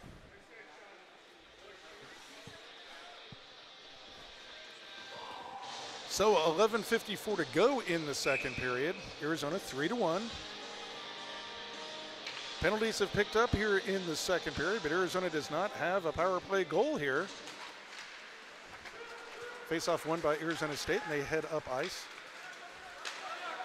One of the few times they've been able to get a little bit of speed going into the Arizona zone, but Manny Rowe recovers, sends it up the boards, and here comes Arizona right back. Great quickness on this Arizona squad. They try to feather the puck down low, goes behind the net now into the near side. Cam Armstrong's going to have to back up as it comes to center ice. And it's sent over an Arizona stick into the ASU zone, so no icing. Play continues on.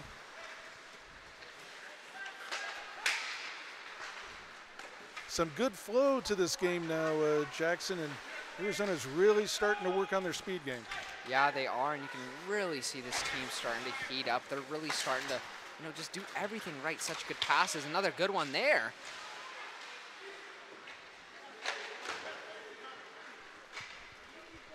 Puck comes back out to center ice, and Matthew Hull picks it up there for Arizona. Heads up over the blue line. Cats are on side. Hull takes a shot, but that's deflected up. Not out of play, though. High off the glass. Arizona picks it up. And that puck came flying up into the press box. Almost. I kind of froze it. There it is. Can we see the puck? So this is how close we are. This is how close we are to the action here. I have my very own ASU game puck. I kind of froze there, hoping that it wouldn't hit me in the face. Might improve things, some people would say.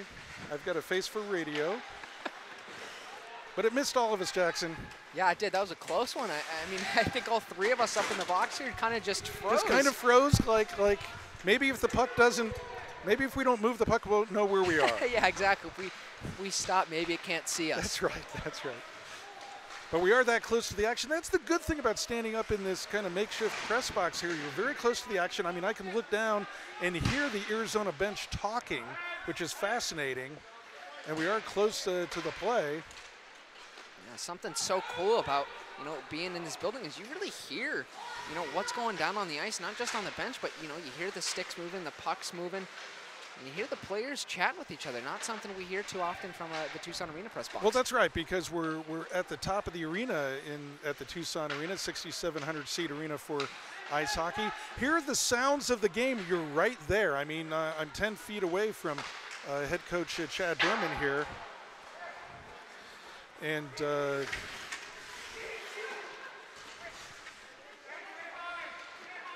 our goaltender coach, Shane Fossell, is just a couple feet from standing below me here. I think he heard me call his name, and he's wondering why I'm talking about him. But it's that intimacy, it's the sounds of the game that are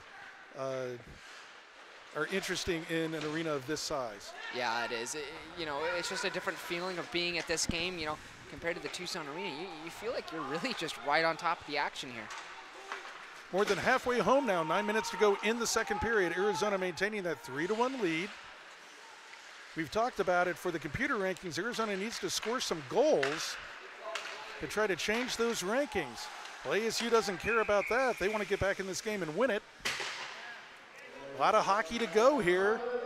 Yeah, and that's the thing, Tim. We talk about that 2-goal lead, you know, how dangerous it can be. And, you know, with how hard Arizona State's skating right now, you know, I'm not sure this 2-goal lead is enough. This is a team that's just working so hard. They have something to prove here today, Tim. They want to show that, you know, maybe they didn't have the best season this year, but, you know, they don't expect the same kind of result from their season next year.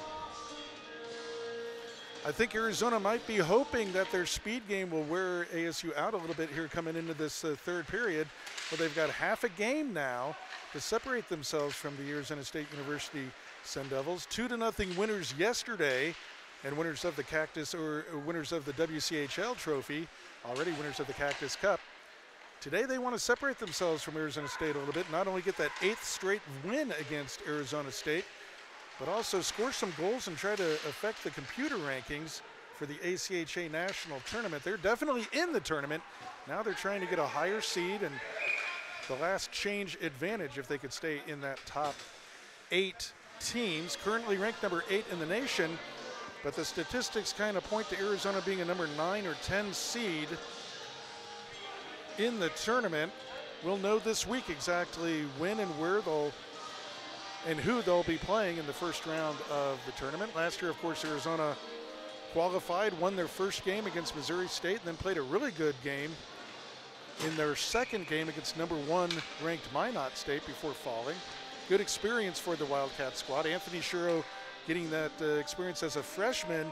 Now he's a veteran going back to the ACHA tournament. Yep, and more experience for the Wildcats here as they'll go back on the power play. They'll give up a turnover. Sun Devils will bring it back. So Arizona goes back on the power play, but they have to get out of their own zone first. Now they head man it. That's Bailey Marshall up over the line.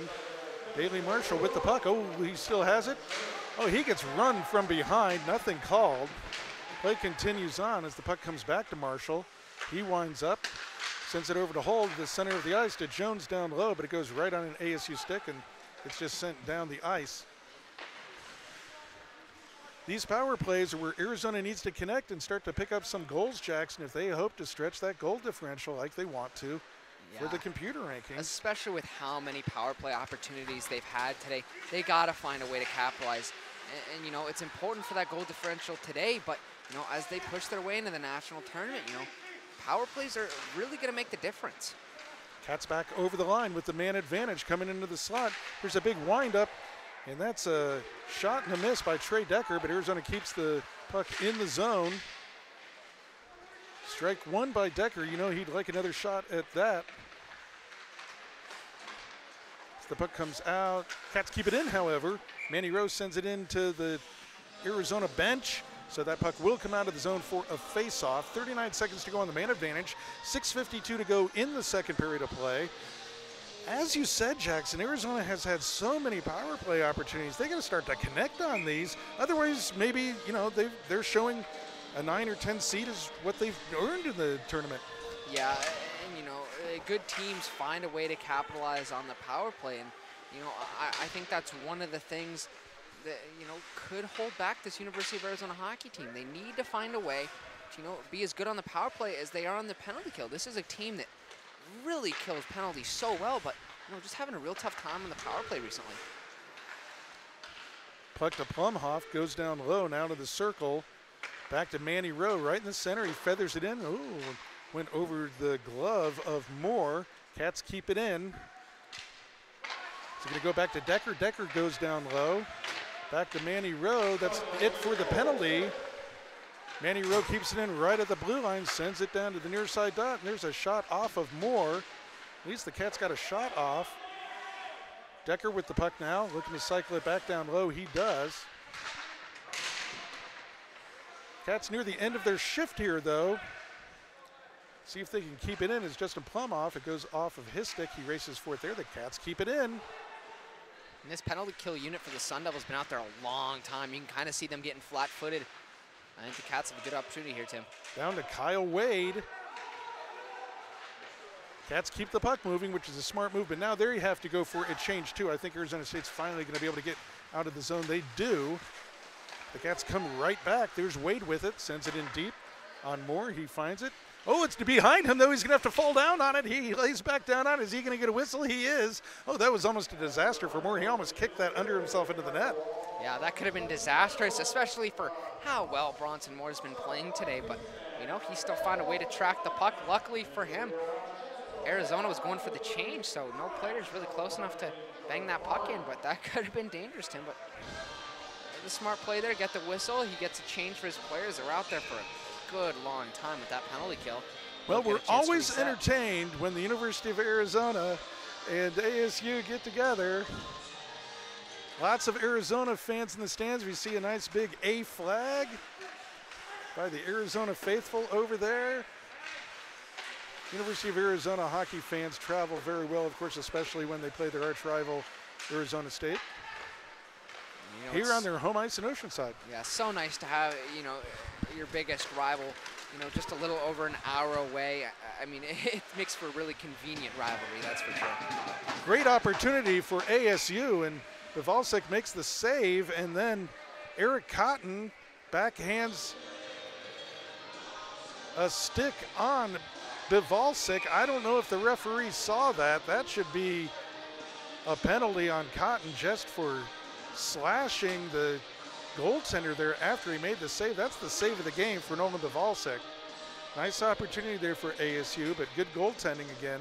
I think we're going to have coincidental minors here. Charlie James really talking to Eric Cotton, who made a, shall we say, suggestive move with his hands as he went to the penalty box. No love lost between these two teams. You can really hear these guys chatting with each other. I don't think Cotton and Charlie James are going to be too good of friends after this game, Tim. The thing is, at 5'10", 180 pounds, I don't think Eric Cotton wants to come back on the ice with Charlie James, especially after making the kind of motion he was making with his hands. I don't know if Charlie James saw that. This is an emotional game, and these teams do not like each other. But there should be a little bit of self-preservation in mind. Yeah, and a guy like Charlie James, I mean, he definitely is a big guy, 6'2", 195. But I'll tell you what, Tim, when he gets a little fired up, it seems like he's 7 feet tall and 300 pounds. He'll take down anybody.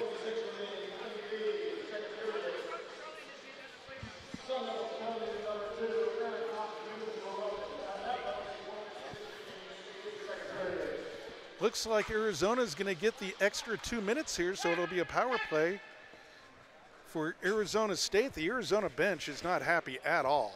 No, I think at most that should be coincidental. I mean, you know, you got to take Charlie James there. You know, him and Cotton were going at it, but, you know, I don't think there was enough there to justify giving Arizona State the power play. So Ben Fury also will go into the box here. So there's a 2-minute man advantage for Arizona State. Important part of this game. 4:45 to go in the second period. ASU with the man advantage. Arizona has 2 players in the box because we've got a double minor. So I think Fury's going to come out after 2 minutes as the puck goes up and out of play. 1:37 to go on the power play. And a big moment of this game for Arizona State, Jackson. Yeah, it is. I think this is their chance to claw their way back into this game. You know, not much better opportunity than on the power play, especially, you know, with one that's a little bit questionable. I think they got a lucky call here. I'm not sure if I agree with giving them the power play here, but they'll get one. And if they can get one before the end of the second period, Tim, you know, they're just a one-goal game headed into the third. Shot comes right in on Bivalsic, and he finds it in all that traffic. So much chaos and activity going on in front of a goaltender, and he tries to locate the puck. He does. There was that one iffy goal that Nolan has given up here, but he's been rock solid since. Yeah, and I think that goal is just a case of he wasn't really sure where the puck was. I think he was trying to play the wraparound, and just that player, Deneen, he was just able to sneak it in. Kowalchuk, captain of the team, loses the puck on the power play out to center ice. That's Max Meyer bothering him. Cats have a very good penalty kill unit. 1:15 to go on the man advantage for Arizona State. 4:05 to go in the second period. The puck comes down low. Arizona State able to move the puck around, but not really get in a good scoring opportunity. Kowalchuk moves it out to the blue line. Back to Kowalchuk. He sends it in. A nice pad save there by Bivalsic. 52 seconds to go on the man advantage for Arizona State. The shot comes in high and wide. That was a hard shot. It's behind the net. Arizona needs a clear. ASU understands this is their opportunity, and here's Bailey Marshall. Is he going to be able to get the puck? That should be an interference penalty. Where are the referees? How is that not an interference? The puck is all the way down the ice, and Bailey Marshall's being held up.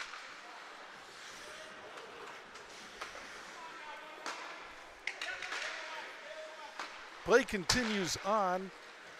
3:13 to go in the second period. Now let me check that. I think it was Dawson Marshall, number 10, not 11.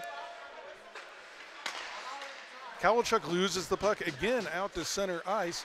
5 seconds to go on the man advantage. Arizona sends it back the other way. That will do it for the power play. We're back at full strength, and both teams go for a partial change here. Here comes ASU over the line. There's a wraparound attempt. I thought that went in. Oh boy, that was a great wraparound attempt that somehow did not go in. Arizona dodges another bullet. This is easily could be a 3-3 game, Jackson. Yeah, I can't believe that didn't go in. You know, Nolan Bivalsic, he was stuck on the other side. He had him cleanly beat, but that Arizona State player just not able to bury it on the wraparound. Arizona's got to be careful here now. They can talk all they want about needing to score goals. You got to win the hockey game first. They are up 3-1. 2:15 to go in the second period. Cats come in over the line. Bailey Marshall is not able to keep the puck in, and here comes ASU back. A break for them. Here's a shot that gets deflected out of play. Good defensive play by Arizona.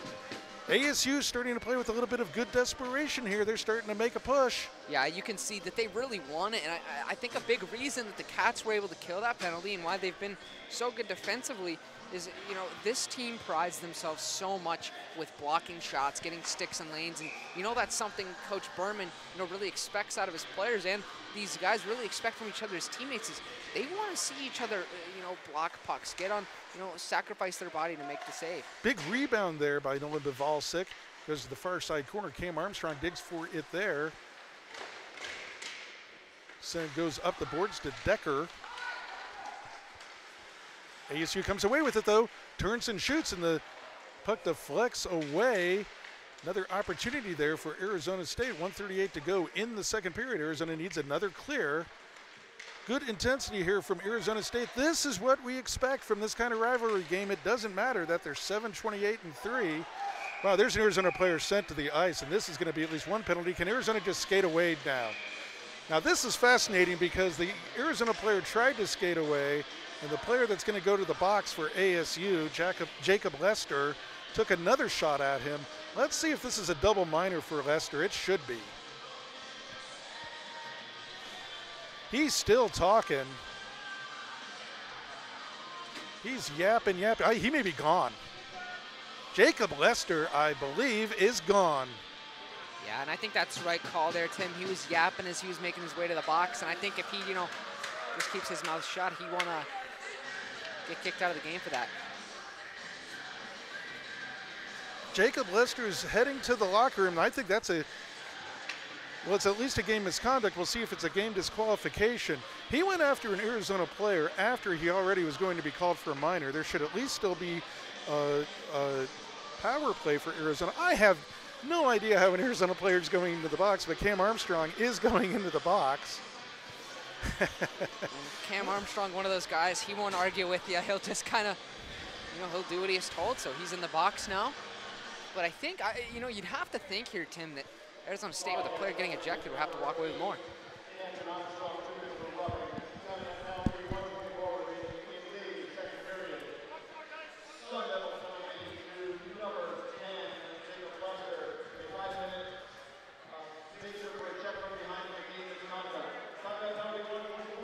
Well, it's a 5-minute major for Lester. I could not make out what it was.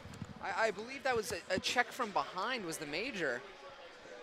And I think that's the right call there, Tim. Very dangerous play up against the boards. Yeah, we couldn't really see exactly what happened, or at least I couldn't, but, that's kind of the play where you got to be careful, Tim. If you see a guy with his numbers, a foot or two from the wall, you got to back off. I mean, it's a dangerous play. So Jacob Lester takes the 5-minute major, and he really yapped it up afterwards, thinking he was going to go to the box. He can yap it up to himself in the locker room because he's out of this game. That's a major and a disqualification. He's done. There's a shot that bounces up on Moore. He makes another good save. Boy, Bronson Moore playing well here today. 1:01 to go in the second period. So we're skating even-handed for the next 1:37, and then Arizona will have a 3-minute power play. That will be in the third period of play. Just 1:01 to go here in the second period of play. 4-on-4 has to be to the advantage of Arizona anyway. They're the faster, quicker team. It's 3-1 Arizona, 1:01 to go in the second. And Jackson, I think that major sends a message to both teams. Yeah, it the does. referee calling that major penalty. Yeah, I think it shows that, he's not going to tolerate any shenanigans, and, they don't want this to turn into, a big fighting, after the whistle, after every whistle kind of game. They wanted a clean, hard-fought game, but, they're showing that they're not afraid to send players off the ice today.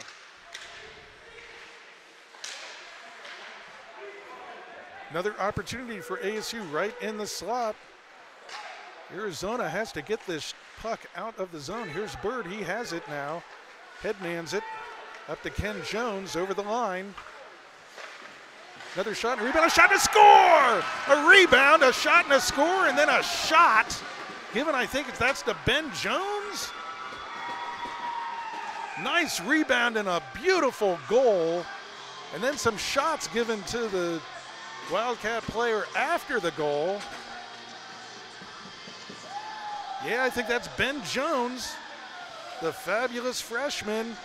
Right place at the right time with a rebound and a goal. And then Dickinson takes a shot. Dickinson gives a shot. They giveth, they taketh. Arizona with the 4-1 lead. Yeah, and that's a really tough break by Arizona State. Just kind of collapsed there. Kind of just watched the Wildcats enter the zone. Didn't pick up the second guy. And it looks like Arizona might be getting a penalty here. I think that's Jake Dickinson. And I could see why.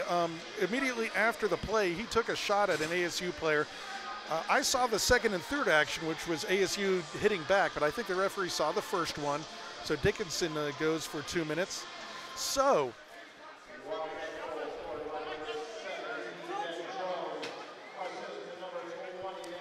Ben Jones gets the goal. He shoots, he scores. Arizona goes up 4-1. So Dickinson will go. We already have Cam Armstrong in the box. And Jacob Lester has 3:53 left on his major. So we'll skate 4-on-3 for the remainder of the period, last 10 seconds of the period. And if you can believe it, Tim, Coach Berman not too happy with the officiating here. You can hear him yelling at the officials about that call, not too happy about it. Well, it's because Dickinson took a shot, but ASU took 3 or 4. That's the end of 2 periods of play. Arizona 4, ASU 1. I'm not sure if you caught that, Tim. I think that was Keelan Olnick who kind of gave a little bit of a light slash to an Arizona State player, and that player kind of backhanded the puck at him, but I don't think we'll get a call here. The ref talking to Keelan. There is a lot of talk going on. Oh, and I think Coach Berman may have has he just been thrown out of the game? I'm not quite sure if he just got ejected or a bench minor. Coach Berman is extremely upset, and he was going out to center ice to talk to the referee. The referee, I thought, looked at him. I'm not sure if he ejected him or told him, you stay right there. I vaguely, I want to say I heard that's two, but I mean, I'm not quite sure. So we'll have to wait to see if another penalty is going to be added. The referee didn't go over to the score, but he could do that when he comes out for the third period of play. So we're not sure there, but Coach Berman was just steaming there. Came out of the bench toward the referee. The referee shouted something at him and skated away.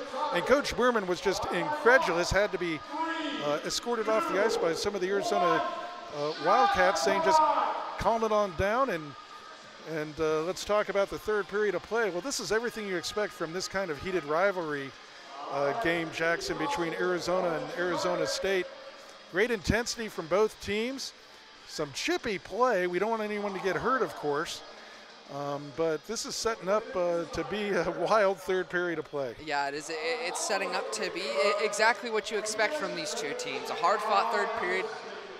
And, you know, even though it's a 3-goal lead, anything can happen in this rivalry. And I'm really excited to see how this third period plays out, especially with how many penalties we have up on the board.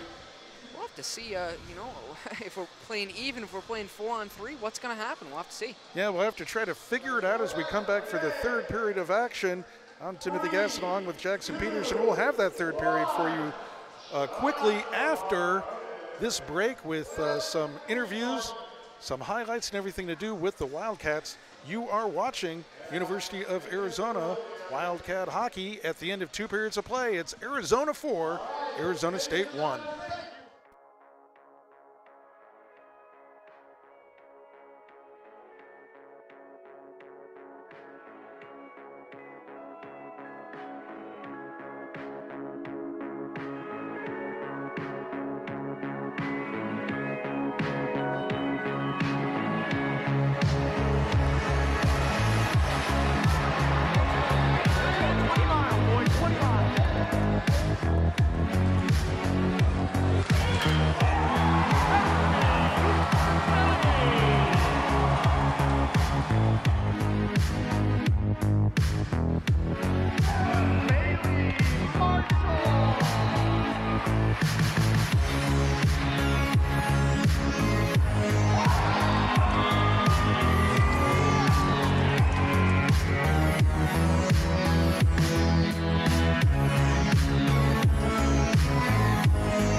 Set there, boys. All right. Backside set. All right, gentlemen, let's get her down. Good.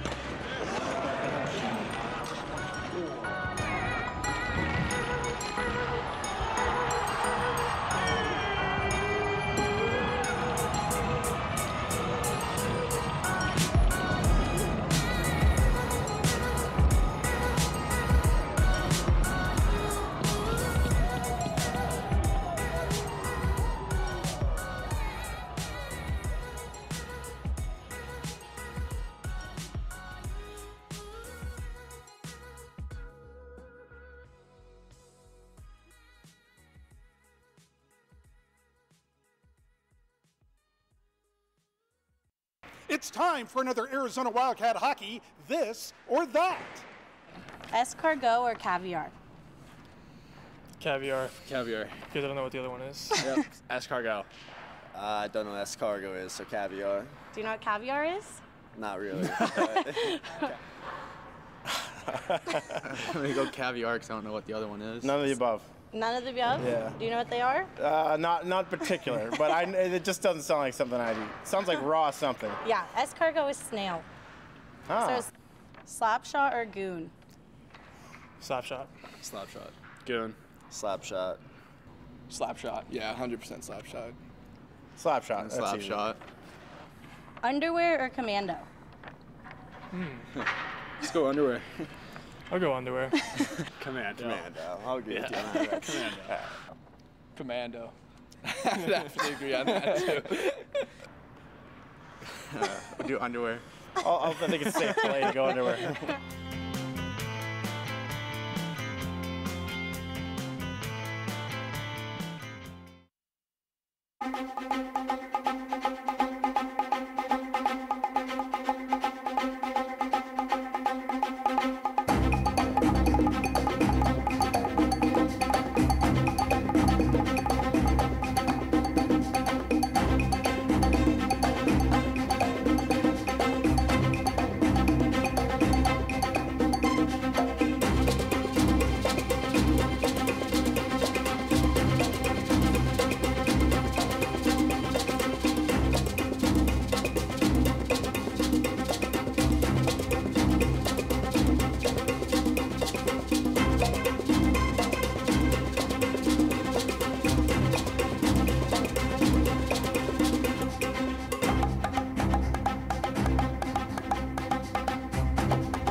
Welcome to Columbus, Ohio, and the 2018 ACHA National Championship. I'm Timothy Gasson, the voice of Arizona Wildcat Hockey, and we're going to be bringing you a preview show, some live look-ins during the game, and also a post-game show. Tonight it's the Arizona Wildcats, ranked number 16th in the country and seeded number 16 in this national tournament, against the number 17 Missouri State Bears.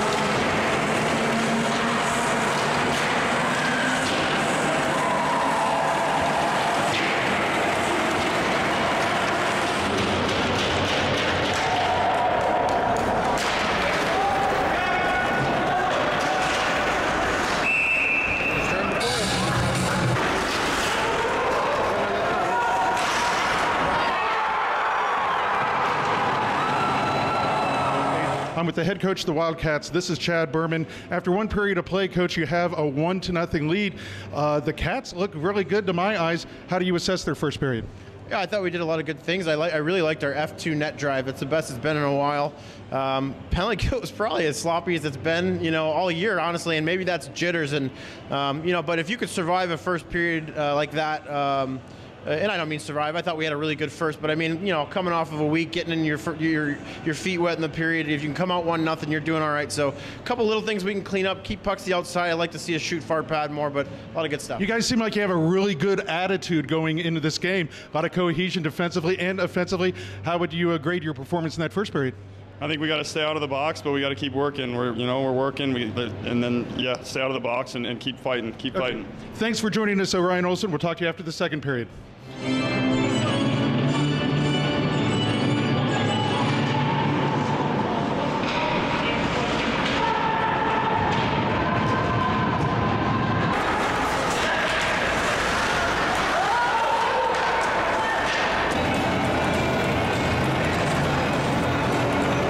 The captain of the Wildcats. This is Ryan Olson. The jitters have to be gone from both teams after 2 periods of play. How would you assess your team's performance in the second? We got a little sloppy there, but we're still competing. We weathered the storm a little bit. They came out a little hotter than they did in the first period, but once again, we got to stay out of the box. Can't give them opportunities on the power play. So national tournaments like this are going to have close games, a lot of drama in the third period. You have a one goal lead. What do you want to see from your squad in the third period? Just fight to the end. Fight to the end and keep blocking shots. It's ultimate, it says a lot to your teammates when you block shots, and just keep battling until the end. It's a one-goal game in the playoffs. We wouldn't want anything other than this, so we're excited. That's the captain of the Arizona Wildcats, Orion Olson. Thank you, Orion. In a national tournament like this, you're going to have close games. You have a third period and a one-goal lead. What do you want to see from your Arizona Wildcats in this third period? Well, we got to fight through on the inside of D-zone faceoffs and get some blocks off these. We got to get better at faceoffs, whether it mean better wing help or battling inside. Chipping pucks to the outside, simple stuff here. You know, it's a national tournament. It's going to go like that. We talked about before the game. We're going to have to weather some storms. We did. We got through it. So now let's get back to work and see what we can do on get to the forecheck here.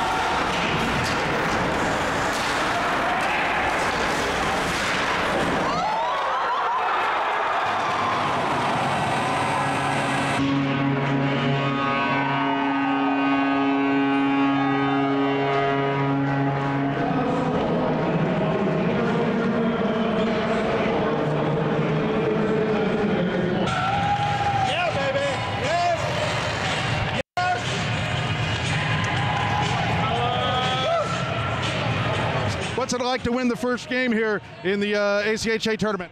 It feels great. It's a great feeling. We're just excited for tomorrow. We're going to enjoy this one for about an hour, and then we're going to get ready for Minot. You had a one-goal lead going into the third period, and you really came on in that third period. What did the Cats do so well in that third period? We just battled and stuck to our game. That's it. Battled, stuck to our game, and you know, we came together there. We love each other. We're a real tight-knit team and stuff, and we just wanted to not have our season end tonight. Coach Berman, first of all, congratulations on the victory. Can you talk a little bit about the emotion of winning a game at the ACHA tournament? Yeah, it's hard to explain. I mean, our guys battled so hard. I mean, our seniors playing for their lives there, and I mean, the shot blocks. We had guys who don't normally block shots diving in front, and we just kept battling and grinding. We talked about how we were going to have to weather some storms. It's the tournament. You know, they're a top 20 team in the country, too. And, man, I'll just send this back to, you know, all the fans back home who supported us all these years. The Radman family, unfortunately, couldn't make it. I'll just, you know, this one's going back to Tucson for sure. Can't say, I mean, Anthony Churro to step up as a freshman and win a game like, I mean, he kept us in it in that second period where they were all over us. Couldn't say enough about that kid. He's a good competitor. Anthony Churro has to be the first star of the game. He stood on his head and was so cool and collected for a freshman. But let's talk about another talented young freshman, Anthony Cusinelli. When you need a big goal, it seems Anthony Cusinelli has a nose for getting the puck and scoring that big goal. Yeah, I mean, that's what makes a player like that so special. He's battling through injury, and you can see him fighting it, but kid's got a lot of heart, that's for sure. So you can enjoy this one now. The great thing about this tournament is you win and you advance and you get a great challenge. Or do we call it a great opportunity for the Arizona Wildcats? Next up for Arizona tomorrow night here at the Ice House in Columbus will be #1 seeded, #1 ranked Minot State. This is an incredible opportunity for the Arizona Wildcats. Yeah, they're a heck of a hockey team. We're fully prepared with our scouting report and film, and you know, we hope we get to look at it. And tonight we'll get to celebrate this and regroup. And tomorrow we'll be prepared to take on a significant challenge, a significant opportunity, whatever you want to call it. You know, we got nothing to lose. Let's see if we can't take down #1, but it's going to take a full 60 like that. This has been an incredible season for University of Arizona hockey. Congratulations, Coach Berman, on not only getting your team to the national tournament, but playing just a whale of a first game here and coming away with the 4-1 victory. Thanks so much. I'm Timothy Gasson reporting from the ACHA National Tournament in Columbus, Ohio, where the Arizona Wildcats have just won the first game of the tournament that they've played, 4-1 over Missouri State. Arizona improves to 24-10-2 and moves on to play the #1 Minot State Beavers tomorrow night here at the Ice House. Now, I was talking to Coach Berman about this. It's either a challenge or an opportunity, depending on how you look on it. Tomorrow night, right here at the Ice House in Columbus, it'll be Arizona and #1 Minot State. The Minot State Beavers are one of the favorites to win this tournament. They're a formidable challenge for Arizona, but Arizona certainly met their challenge here tonight with the 4-1 victory over the Missouri State Bears.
Welcome back to Oceanside Arena in Tempe, Arizona, where University of Arizona enjoys a 4-1 lead over the Arizona State University Sun Devils. Hi, everybody. I'm Timothy Gaston with Jackson Peters, who's rocking out to, what is that? Is that Fall Out Boy? What is Green Day? What are you? I think it's Green Day. They got some Green good Day? tunes in Oceanside Arena. I will give them that. And although we can never hear the PA system, good music. And I think the big factor of the PA system, Tim, is they've got a ton of speakers in this building, but none of them are pointed in any direction towards the press box. So it's just kind of bouncing off the walls, and you know, I don't think we get a good chance to hear what they're talking about. But and if they keep the volume down, like the music is just a little lower here, you can comprehend something. But when it's a little loud, all it is a big echo.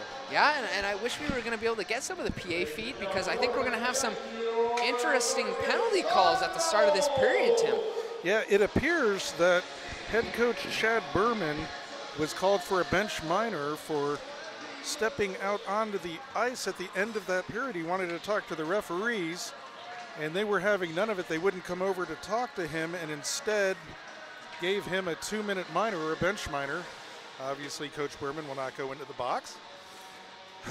But it means that we're going to have a whole bunch of penalties to start this third period. There's still 3:36 left on the major to Jacob Lester. He's been ejected from the game.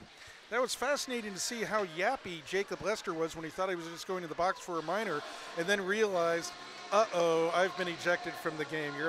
You suddenly become a little less yappy when you realize that your game is over. 3:36 to go on that major, and then there's 2 penalties still remaining for Arizona. Cam Armstrong has 36 seconds left on a minor, and Jake Dickinson has 1:45 left on a minor, and we believe that Coach Berman has picked up a bench minor. Bailey Marshall's, I think, going over to try to explain it to him. Now the look on his face was, oh, I got to explain this to the coach. He already knows that he's getting a bench minor for going out onto the ice. He's trying to explain it now to the referee that he's talking with the referee right now, saying he just wanted to talk to the referee. The period was over. I think the look on Charlie James' face says it all. He can't believe the call.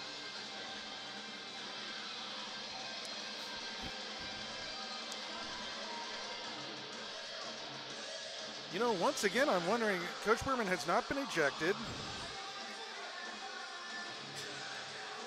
He's pled his case to no positive conclusion there. I think that's going to be an extra 2 minutes on Arizona, because he wanted to talk to the referee after that second period of play. Looks like it'll just be the bench minor.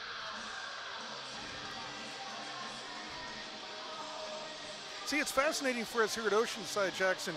We're literally 5 feet from Coach Berman as he's leaning over, talking to Charlie James in the penalty box, and now he's trying to talk to the referee, who's ignoring him. Now the referee's coming over and talking to him. Coach Berman is completely in control of his emotions here. I think we want to say he's just trying to get an explanation for what's going on.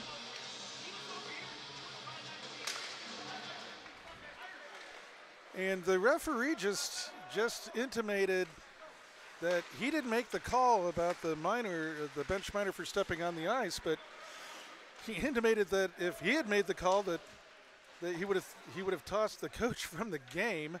I think that's what I heard. In any case, he's trying to say to Coach Berman that's what the call is.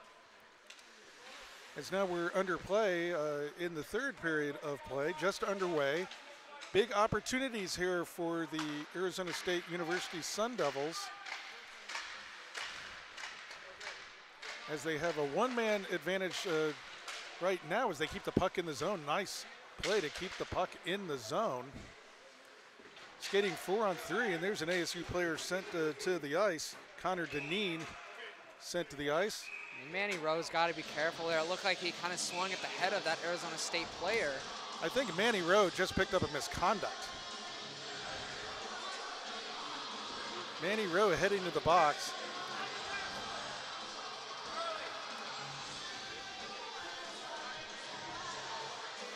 So Manny Rowe, he threw a roundhouse punch to an ASU player. That was to the captain of the team, Zach Kowalchuk. He did take a roundabout punch to the ASU player, and the referee saw it. Yeah, and you know, that's one of those penalties that, you know, you got to keep track of your emotions. I mean, you can't be swinging punches at players, you know, in the middle of a play. You know the official is going to call that. And I think Manny Rowe, lucky he didn't get ejected from this game, Tim. I think so, you know, and this is where the emotions run so high in this rivalry on both sides. Kowalchuk has been a little burr under the saddle of Arizona today, and Manny Rowe was a little frustrated there and took a shot at him. You're already a man down, and this just adds a couple more minutes of penalty time when not only are you giving Arizona State an opportunity to get back in this game, you need to score more goals yourself. This is not what Arizona wants to be doing. We'll wait for the call here and see if we can hear it from the PA announcer.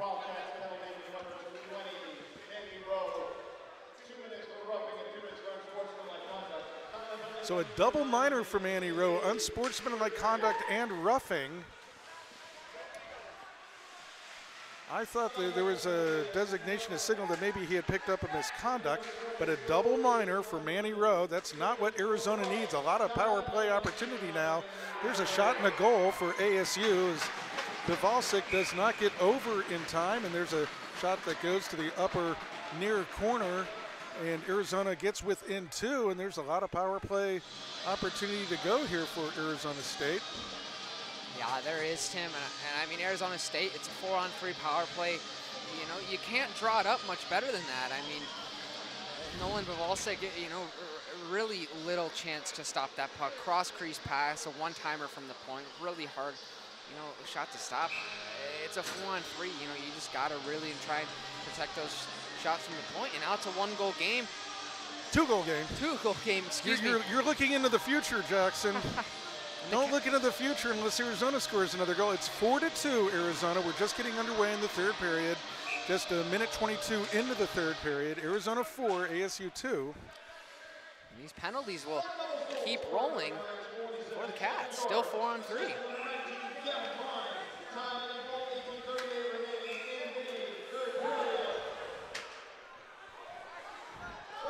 And we have some more contention.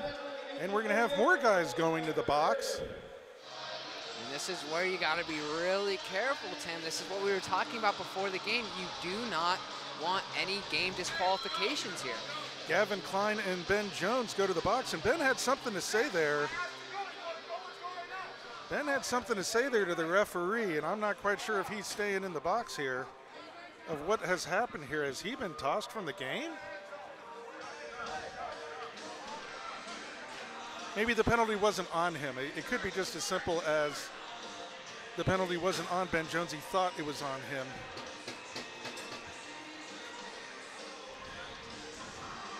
Well, there's 4 Arizona players in the box. They're right below me, and there's so many, one has to stand.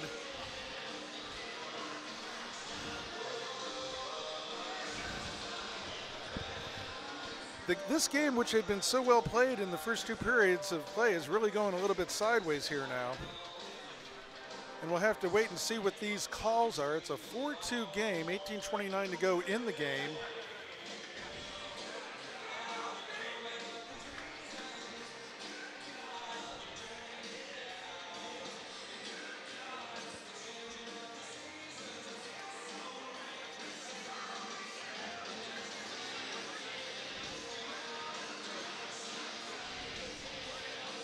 This is going to be a tough break for the Wildcats, Tim. I mean, you know, the penalties just keep rolling, and even though Arizona State, you know, still has 2 minutes and 5 seconds left on that 5-minute major they took into the second period, looks like the Cats are still going to be down 4-3, or excuse me, 4-on-3 as they head into play here.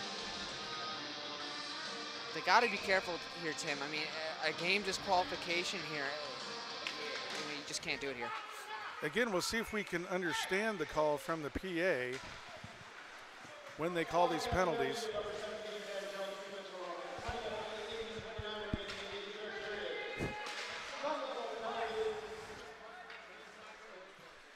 So Jones did get a 2-minute minor, but he's not in the box. I'm not quite sure why. There's a nice pad save there by Nolan Bivalczyk. Play continues on. And there are a couple 10-minute misconducts that have been given out. As Bailey Marshall steals the puck and comes back one-on-one on ASU, now 1-on-3. Gets a shot that goes high and wide. I think you'd almost like him just to rag the puck there rather than taking that shot there, though, Jackson. Yeah, I think you're right there, Tim. But Bailey Marshall, I think he's clearly very upset about how this game's going. Marshall's very agitated. And he's just trying to do a lot himself. There are so many penalties called. Only a couple can be on the board. Just 1 minute to go in the major to Arizona State, however. Otherwise, it would be a 2-man advantage for Arizona State. Skating 4-on-3 now. Arizona State just scored a 4-on-3 power play goal. Keelan Olnick sent down. Here's another shot that goes high to the near side. That's where Arizona State just scored their goal, and Bivs makes the save. Now Charlie James is out of the box. Nice save by Bivalczyk. I mean, same place he got beat for that second goal by Arizona State. Real nice quick save. Gets the block up to the top corner, deflects out of play. It's a real nice save by Bivalczyk. Continuing 4-on-3 power play for Arizona State, but Arizona sends it all the way down the ice. A lot of chatter going on here between both the scorekeepers and the players in the box trying to figure out when and how they come out. Play continue on, 16:40 to go in the game. Arizona with a 2-goal lead. Highly contentious game, as you can imagine. Cotton now out of the box for Arizona State. Shot comes in on Bivalczyk, and he makes the save. And now Manny Rowe out of the box. It could be we're going to be even-handed here for 8 seconds, and then there will be 1 more minute power play for Arizona State. I'm looking to see how many guys are left in each box.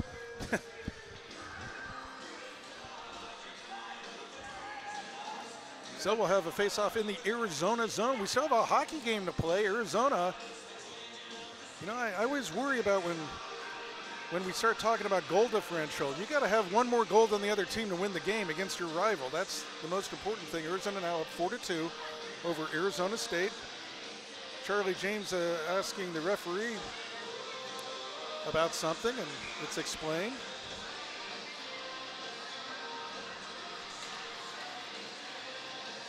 ASU wins the face-off, goes down to the near side corner. Manny Rowe digging for it there. Now we have a minute power play for Arizona State as the shot goes wide off of Bivalczyk. Sent down low, and Arizona tries to trap it there. Doing a good job of taking time off the clock. 43 seconds to go on the power play now. But ASU digs it out, gets out to Miller. Back to Miller in the center of the ice. Is he going to send it? He does, and it gets blocked. Good block there by Max Meyer. Boy, both benches are alive here. They're really into this game. Highly contested game. As Meyer attempts to keep the puck off of Miller's stick, and it comes out to center ice. Only 18 seconds to go. Looks like Arizona may have survived this litany of penalties as Arizona State ices the puck with the man advantage. Not how you draw that up. No, it's not, and I think you're right, Tim. Just 11 seconds left, and this what seems like an eternity of penalty killing. Still 2 cats in the box, though. I'm still confused about exactly. Well, one is out now. Cam Armstrong, or rather Chris Westland has been let out, so now it makes sense. Face-off in the Arizona State University end of the ice, won by the Sun Devils. They still have a man advantage. 4, 3, 2, 1. Arizona's now back at full strength, and Bailey Marshall digs for the puck in the near side corner. Doesn't have anyone out in front, though. Sends it back to the point. Keelan Olnick's able to send it down low. There's Marshall out in front. Can they get him the puck? No, comes out to center ice. Nolan Bavalsik out to play the puck. That's Boy, a nice move. He's way out past the circle. So Arizona's able to keep the puck in the Arizona State zone. There's Bailey Marshall with it. Highly motivated Wildcat squad right now. You can feel the emotion coming off them as the puck comes in and doesn't get through to Bronson Moore. The emotions are high here, and here comes ASU on 2-on-1. They can get to the puck first, but Justin Dungy does his job and gets to that puck in the corner. Boy, it's a physical battle to get every puck now. You would never know Arizona State was 7-28-3 and that Arizona was 30-7. Great intensity here. Cats need to be careful and stay out of the box against a dangerous Sun Devil team playing their last game of the season. Arizona goes on to the ACHA National Tournament and will be in the top 10. Arizona State will go play golf.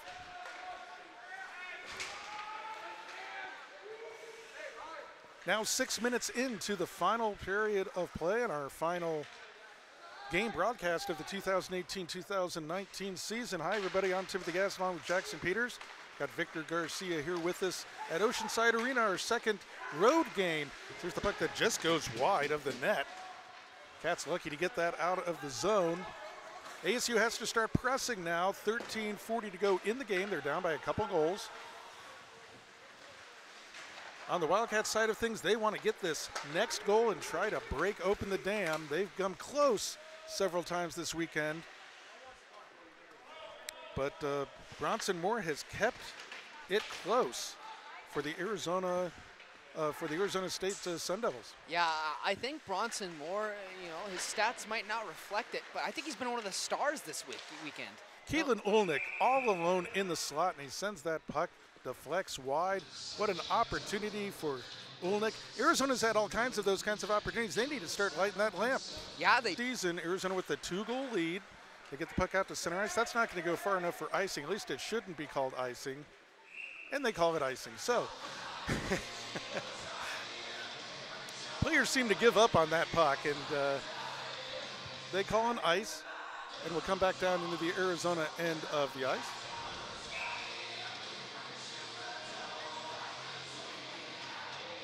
This is good. This is kind of good. If there is good practice for the tournament, Jackson, dealing with this kind of adversity and intensity is important. Arizona has to learn to stay out of the penalty box. Yeah, I mean, you can't be having this kind of parade to the penalty box at the national tournament.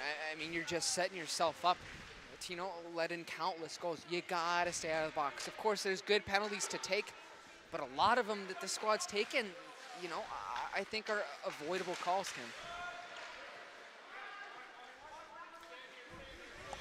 Moore waits for Jack York to come back and get the puck. There's a long pass, outlet pass to Arizona State. In over the line, John Studioso, but it comes back out to center ice. Yes, ASU has to press a little bit now. 8 minutes gone in the final period. They're down by 2. Cats come away with the puck. They need to counterpunch. Vale Artizone sends the puck down low. They call him offside there.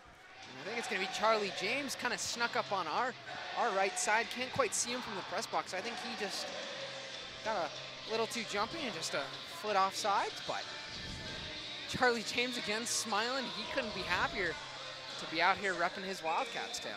Last regular season game for Charlie James in on the faceoff for Arizona, won by the Cats. Last game in the state of Arizona in his college career for Charlie James. Last game against the arch rival Sun Devils for Charlie James. He's going to enjoy this last 11:40, especially if his teammates and him win the game. Cats have a 2-goal lead. As Kevin Bird digs for it in the ASU zone. Artizone behind the net. Comes up with it, no one in front. Looking for a hole at the point, but instead goes to the near side corner. There's a shot right into Moore, and once again, Johnny on the spot. Got to be the player of the game for Arizona State to be sure. Bronson Moore in goal for the Arizona State University Sun Devils.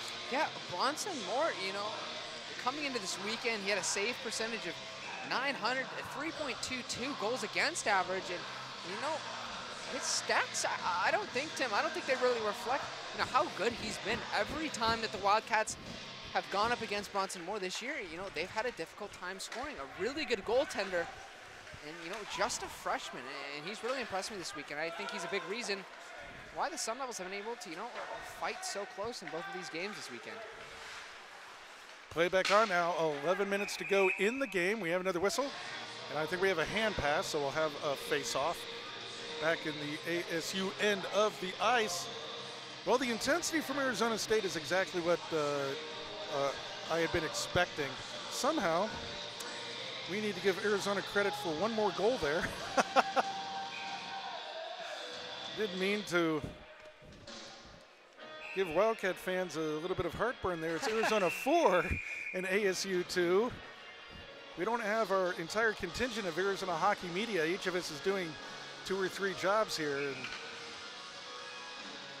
when Arizona scores, we want to make sure we actually add those to the scoreboard. That is definitely an important part of this game, is keeping track of the score. But luckily for the Cats, the score's going their way right now.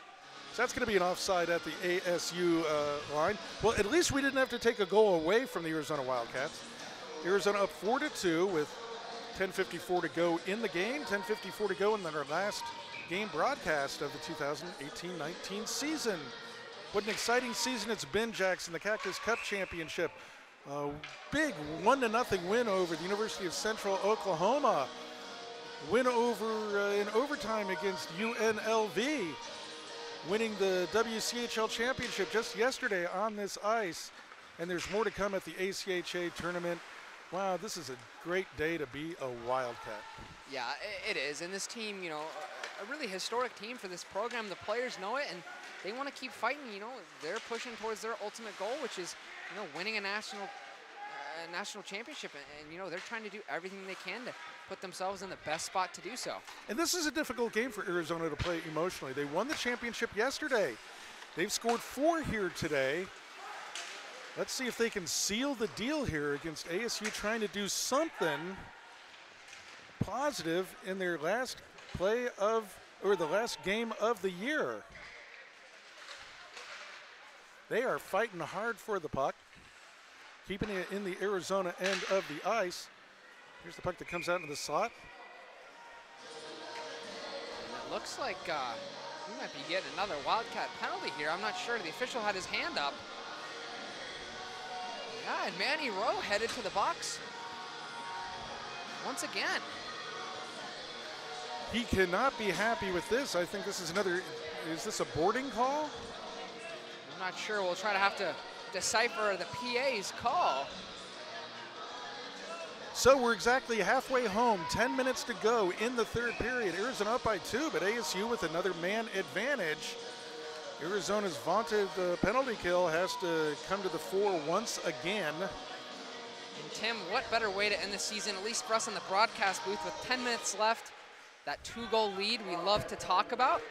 The Sun Devils on a power play, and I'm curious to see if this University of Arizona team has grown over the year and is able to hold this 2-goal lead as we head into the final minutes of this season. So remind me, Jackson, is a 2-goal lead good for a hockey team, or is it bad for a hockey team? I can't seem to remember what your opinion on that is. It really depends on, the character of the team. Oh, you're cheating. You are cheating on your opinion. That's not what you said. That's not what you've told me 100 times before. Well, it can be a very dangerous lead because you feel comfortable, correct? Yeah, and that's the thing is it kind of gives a team a false sense of winning. Security, yeah. You think that 2 goals is, an unsurmountable lead, that this team, they can't come back with 9 minutes, a 2-goal lead. But I'll tell you what, Tim, I've seen crazier things. I've seen 2 goals scored in 30 seconds. Correct, anything can happen. Yeah. And that's why that 2-goal lead is so dangerous, is just because, it's never as much as you seem to think it is. Well, and when you keep going back into the box, that 2-goal lead can evaporate pretty darn quickly. 55 seconds to go on the man advantage for Arizona State. 8:50 to go in the game.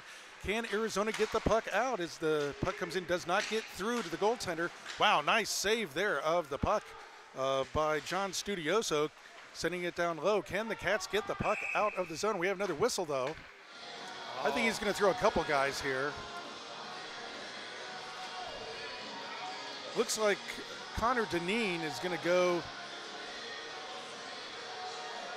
to the box, and that's going to even things up as I keep looking down expecting there to be 4 or 5 Arizona players in the box, but Manny Rowe's the only one in there, so that will even it up, and then Arizona will have a minute and 22 seconds of a power play. Just 8:38 to go in the game.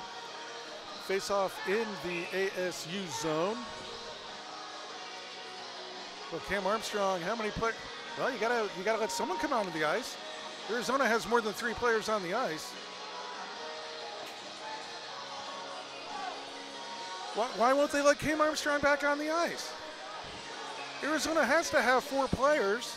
Are they gonna? What are you doing? What? And I think what they might have been trying to do there, Tim, is leave Cam Armstrong by the bench. I think they wanted to get a change, but I think They were saying that he couldn't get a change, but they didn't put back on the ice the player who was there.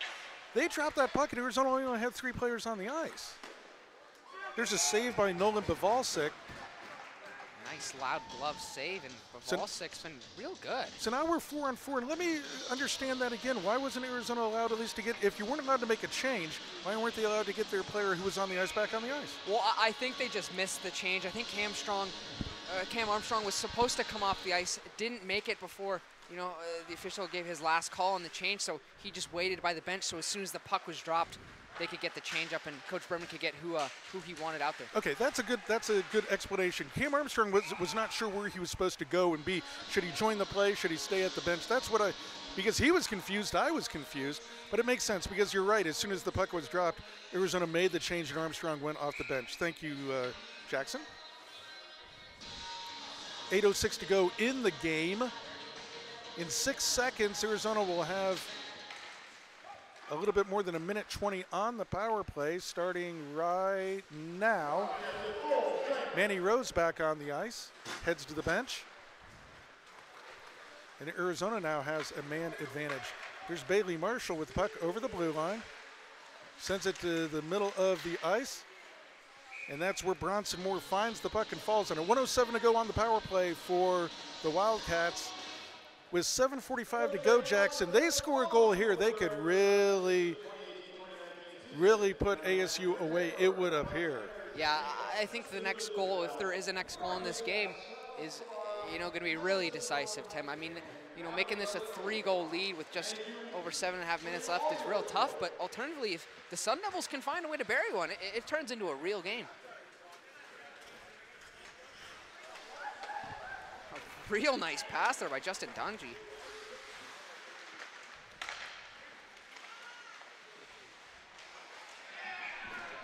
Well, there's a shot, and there's a shot and a goal, just as we ordered from the Arizona Wildcats. 7:24 to go in the game, and a power play goal by Chris Westland, I believe, isn't it? Yep. I think so. Chris Westland, the puck. I wasn't sure where that puck went, but Chris Westland found it and sent it home. I don't think anyone else on the ice, I don't think Bronson Moore knew exactly where that puck was either. Yeah, that's one of the least intense goals we've seen over this weekend. Usually we're pretty ecstatic up here, but I don't think anybody except Chris Westland knew that was. So Chris Westland comes up with the goal to make it Arizona 5. Arizona State 2, and just as I said, Arizona gets the goal to go up by 3. Now, the computer says that Arizona should probably beat Arizona State by 3 goals. They need more goals. And it looks like Bailey Marshall is going to get a penalty here. I'm not quite sure for what. Couldn't hear the call. The Wildcats will be on the penalty kill here. Boy, so much emotion boiling over. It's hard when you have your very best player, Bailey Marshall, leading scorer for the Arizona Wildcats, in the box. So 1:45 to go on the man advantage for Arizona. The shot comes in, and a good save there by Nolan Bivalsik. They're going to have to get out the WD-40 to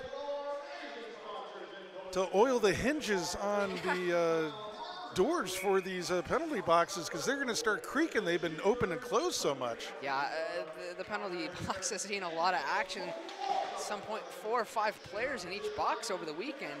But that's going to be something that this Wildcat squad is going to have to clean up before the national tournament. If they want to make a deep run, they got to find a way to stay out of the box, Tim. Well, and emotions are running high here. Now, I'd rather have Arizona to have a little bit of an abundance of emotion rather than to be completely flat today. Yeah. This is what I was afraid of, that they'd be really flat today after winning the championship yesterday. They've got plenty of grit and spittle for this ASU squad, and ASU has brought it. They've really responded to Arizona State's intensity here, and I give them a lot of credit for that.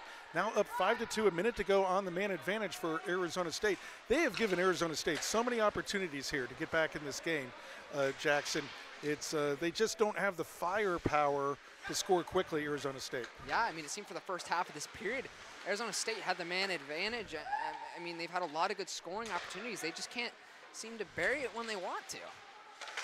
Studioso gets a shot that goes off, I think, a stick handle into the near side corner. 33 seconds to go on the power play, down to the last 5:50 in the game. Arizona 5, ASU 2. Cross ice pass and a good shot. There's a shot and a goal by Arizona State. Another opportunity given to Arizona State, and they score it. I think that's going to be Garrett Amaya with the goal. Yeah, and I mean, it's a nice, setup pass, and, all game long, the Wildcats have been getting sticks and lanes, but there, just couldn't get it done. Amaya gets the puck, rips it. We're back to a 2-goal deficit for Arizona State University Sun Devils with 5:47 left to play here. Yeah, I'm tired of giving the Sun Devils credit for hanging around here, because if a team hangs around long enough, suddenly that 2-goal becomes 1 goal, and then you've pulled the goaltender and crazy stuff happens.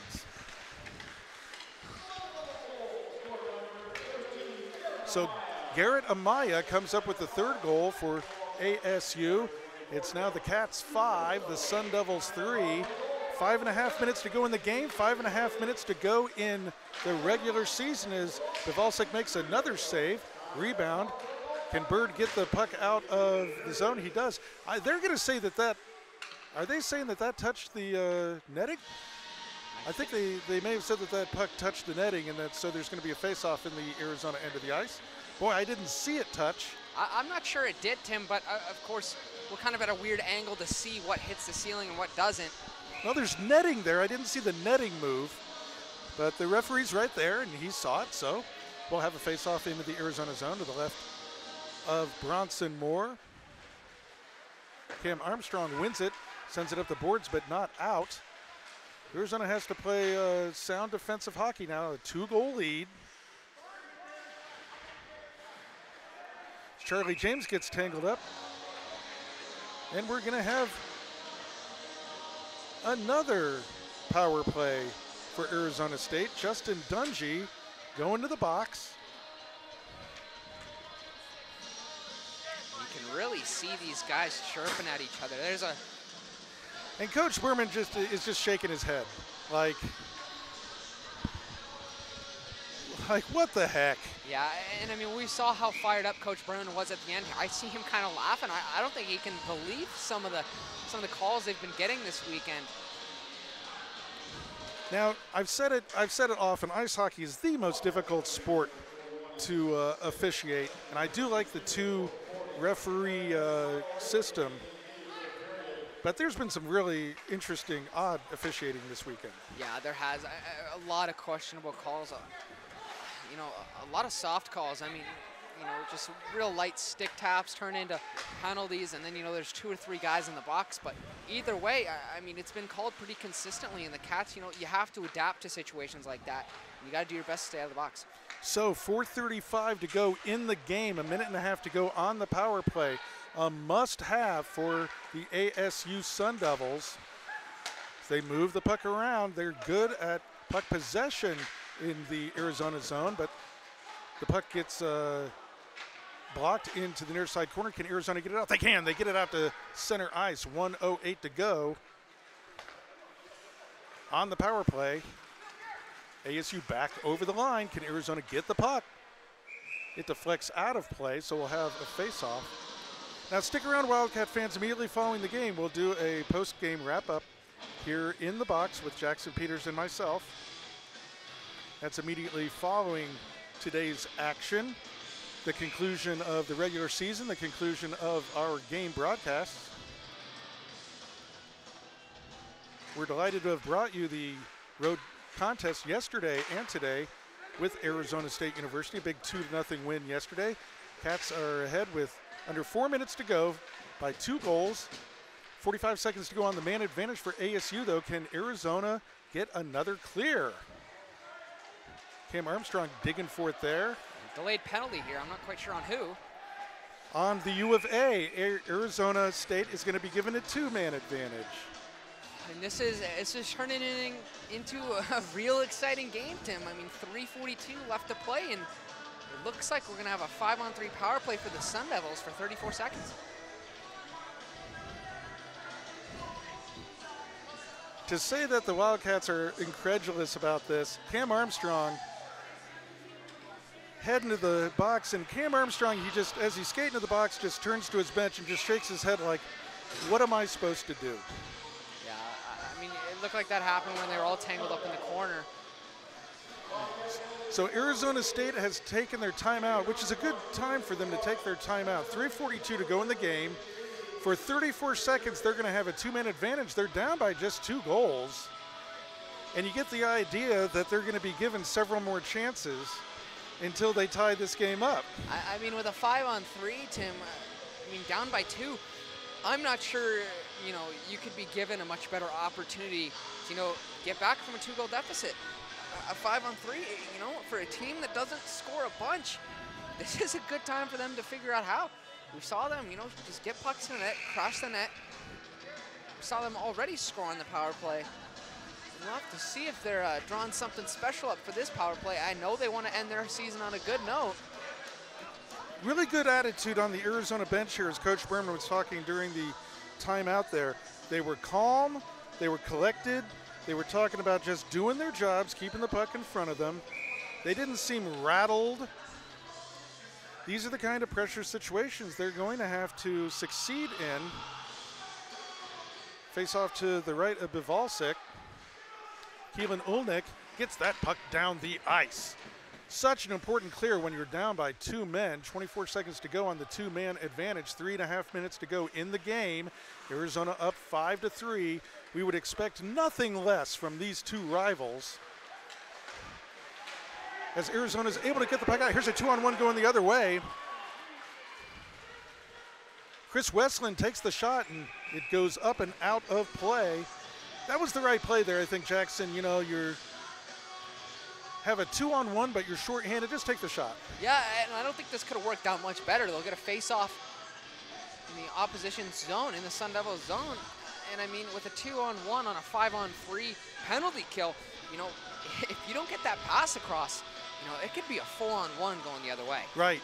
So we'll have a face-off in the Arizona end of the ice, or Arizona State end of the ice, and one of these penalties is going to expire in just 3 seconds. 2-1, so Arizona gets 1 player back. 1:25 to go now on the 1-man advantage, so almost half of the remaining time in the game, ASU will have a man advantage. Shot comes in, and Bivalczyk makes a good glove save there, so we'll have a face-off to his left. 2:57 to go in the game. 1:16 to go in this penalty. Wonder how many more opportunities Arizona State's going to get in this game. I mean, with every penalty called on the Wildcats, Tim, it seems like they couldn't possibly call more. And sure enough, here we are, still 1:16 on this power play for the Sun Devils. Cats win the power play, or win the face-off rather, and get the puck down the ice. Comes in on Moore, and he moves it quickly up the ice at center ice. Now headmanning into the zone is Jack York. Puck comes in on Bivalczyk, and he pounces on it there.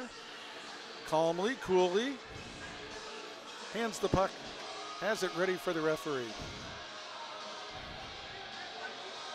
I like how calm goaltenders can act in pressure situations. He's just clearing the snow from in front of him. He's like, gee, what's going on? Oh, I'm playing my rival, and they have another power play, and I just love. Oh, that's okay. That's bad. You don't shoot the puck in the net. That should be a misconduct. That's a misconduct. That should be a 2-minute penalty. Yeah, I mean, you don't shoot the puck into the net after the whistle. That should be a 2-minute. That should be a game. That should be a 2-minute penalty on number 27. It's going to be real Jack York. interesting to see what happens from that. I mean, there's cases where, you know, pucks are shot after the whistle, but that was very clearly a dead play. You know, nobody else was moving on the ice. York makes a good play and keeps the puck in. The shot goes wide. 45 seconds to go in the penalty, but Arizona breaks in over with the puck, and there's a shot and a nice save there by Bronson Moore. Cats just could not send that one home. 30 seconds to go on the man advantage now. Arizona digging for the puck down to the last 2 minutes of the game. Arizona with the puck on their stick. Can they get it out? Manny Rowe turns. That should be an interference call there where Manny Rowe couldn't get around to the puck. Play continues on. Shot comes down low. Deflects to the far side. 4 seconds to go on the man advantage. Arizona needs one more clear. 1:40 to go in the game. We're back at full strength. Can Arizona get the puck out of the zone? Bronson Moore will start to creep to the Sun Devils bench. Cats get out of the zone. There's a big hit on Marshall, but here come the Cats over the line. A big shot that goes wide and out of play with 1:19 to go in the game. Yeah, we got to keep an eye now on Bronson Moore, the goaltender for Arizona State. Boy, he might be the player of the game for both teams here today. He's played a whale of a game for Arizona State, but he's going to have to get pulled here for an extra attacker sometime in this next 120. ASU really has to press now.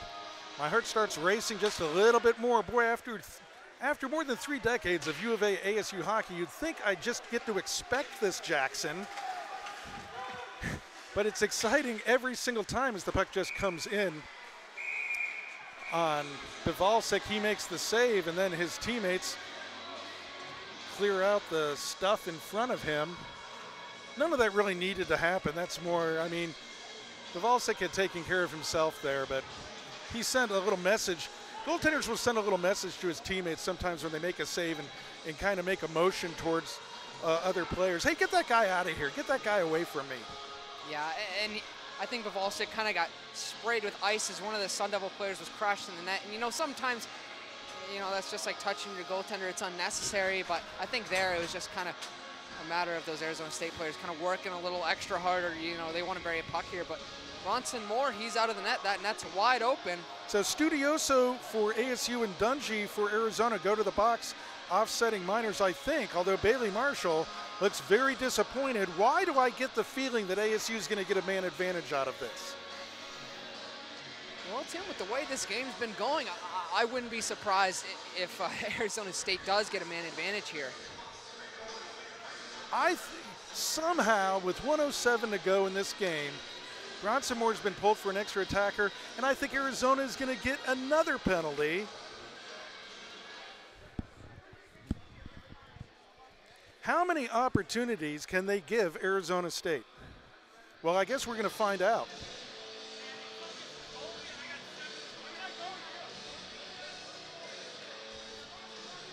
Bailey Marshall still asking for clarification from the referee. Sure enough. And I think that's Coach Berman asking, what did my goalie do? I'm not quite sure, but I think... They're calling Bivalsik for something and someone else has to serve for him, so Kevin Bird's going to go to the box. Yep. Bivalsik has been called perhaps for a roughing, so Kevin Bird will serve that. The U of A bench cannot believe what's going on here. It's just, how many players is ASU going to be allowed to have on the ice here? And now Bailey Marshall's in the box, so there's 3 Wildcats now on the bench, or now in the penalty box, excuse me. ASU had 7 players on the ice. They do get one off. So 1:05 to go in the game. 2-man advantage. Can Arizona get the puck out of the zone? Last minute of the game. Arizona with a 2-goal lead, 2-man advantage given to Arizona State. Bivalsik makes another save, and there's some more pushing and shoving in front of him. You know, if you're a Sun Devil here, you know, you just got to disengage. I mean, you have a 5-on-3 power play here, 54 seconds left. You know, that's plenty of time to tie this game up in this situation. You know, you got to walk away from those little extracurriculars. I don't know. More is being called here. Oh, and it looks like Cam Armstrong is going to head back to the box. This one is not getting sent to the officiating Hall of Fame, Jackson. No, it's not. And we talk about consistency, and, you know, it's been consistently called against the University of Arizona. That's okay. You talk about things being called consistently. I don't think that's what you were talking about. No, it's just there's been a lot of consistent, you know, it seems like Wildcat players are consistently in the box, but, you know, not that consistency that we want to see. ASU moves right in. Bivalsic makes another great save. 39 seconds to go in the game. Well, if Arizona holds on here, they're going to celebrate maybe as much as when they won the WCHL championship yesterday, because they've had everything thrown at them here today. If they can survive, there's still 39.3 seconds to go. Two-man advantage for ASU. The shot goes wide of the net. Can Arizona get one more clear? Can they get one more clear as York sends it down to the near side circle? It goes high and out of play. We'll have another faceoff. 25.4 seconds to go. And the thing is, Tim, I mean, 25 seconds, you know, it might not seem like a lot of time to some people, but in the world of hockey, Tim, it's still an eternity. Oh, that's a long time. Yeah. Especially a 6-on-3 power play. Yeah, especially a 6-on-3 power play. The goaltender has been pulled for Arizona State. That's why they have 6 attackers on down to the last 17 seconds of the game. Can Arizona get the puck out of the zone? Last 10 seconds of the game. Shots deflect over the net. Comes in front. ASU can't finish that. 5, 4, 3, 2, 1. The University of Arizona has defeated Arizona State University by a score of 5-3 to end the regular season. Arizona State granted gift after gift after gift of power play, but unable to connect. And Arizona secures the victory. Look at them celebrate with Nolan Bivalsic. Head coach Chad Berman giving a really steely-eyed look at the referee, wondering if he's going to get a penalty for going onto the ice to celebrate with his teammates. So we'll wait for the handshake line, and then we'll be back in just a moment with our post-game report.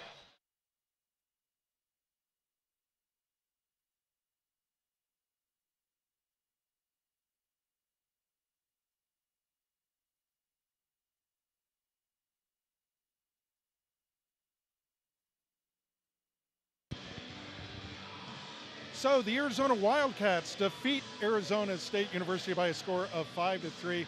Hi everybody, I'm Timothy Gasson along with Jackson Peters. We've concluded the regular season.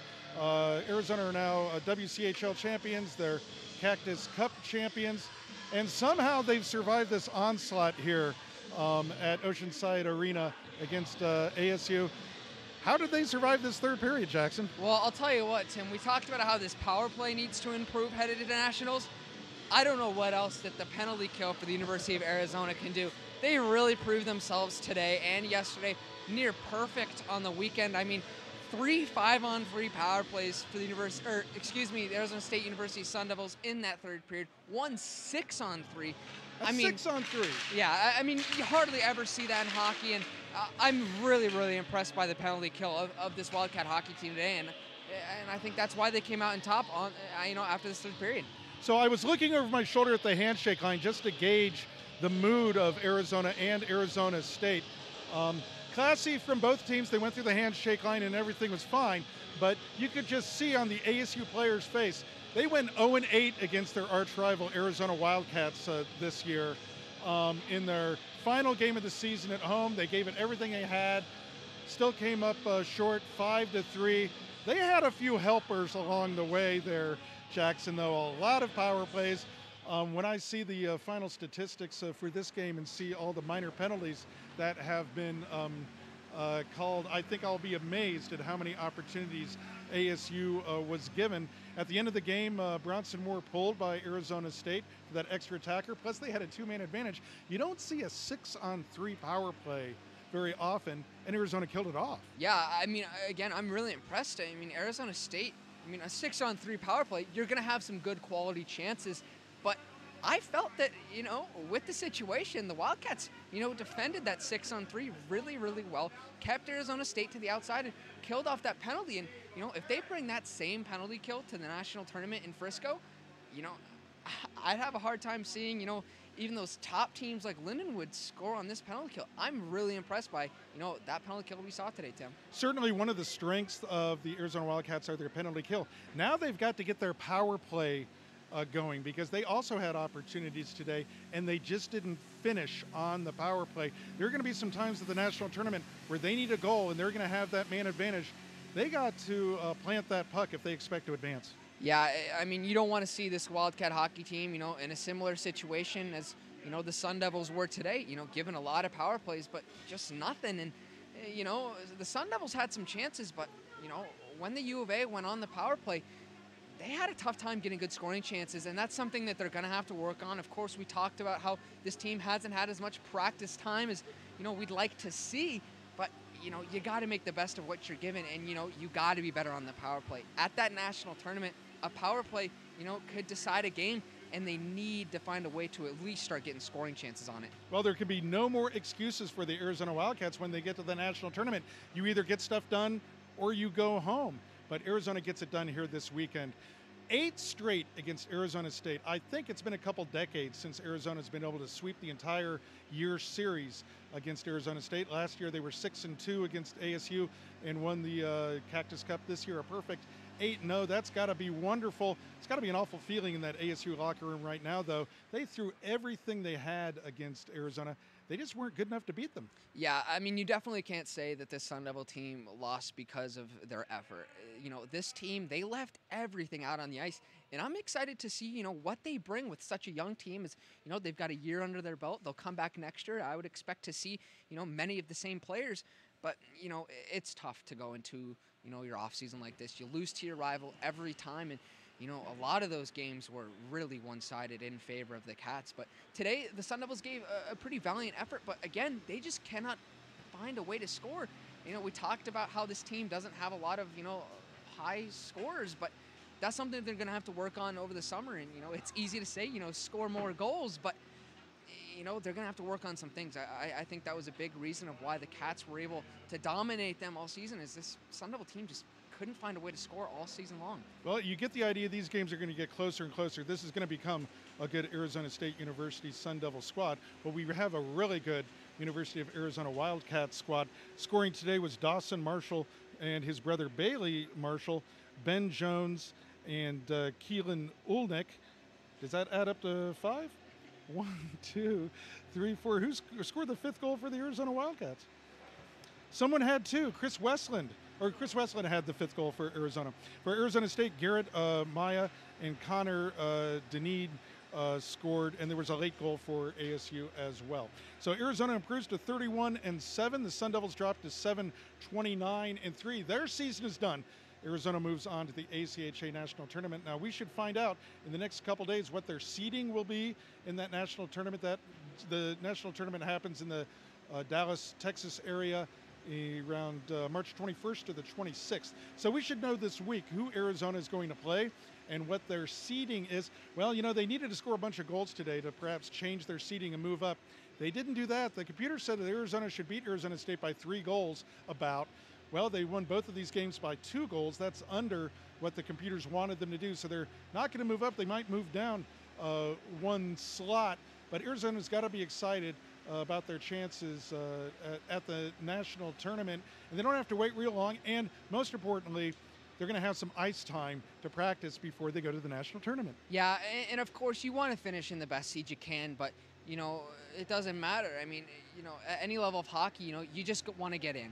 Crazy things can happen, and that's the great thing about hockey is, those bottom seed teams, they have a chance to do something at the tournament. Well, they're in the middle. I mean, let's not call them a bottom seed because there are 20 teams in the tournament. It's just the top 8 that get home ice advantage for the entire tournament and get a bye. But I know what you're saying. You're saying you don't have to be one of those top 4 or 5 seeds to win the national tournament. Yeah, I mean, any team can make an impact here. And the good thing for the Cats is, they've had that month-long stint where they couldn't practice, but that's done. They're going to have some good quality practice time. They get a weekend off from games.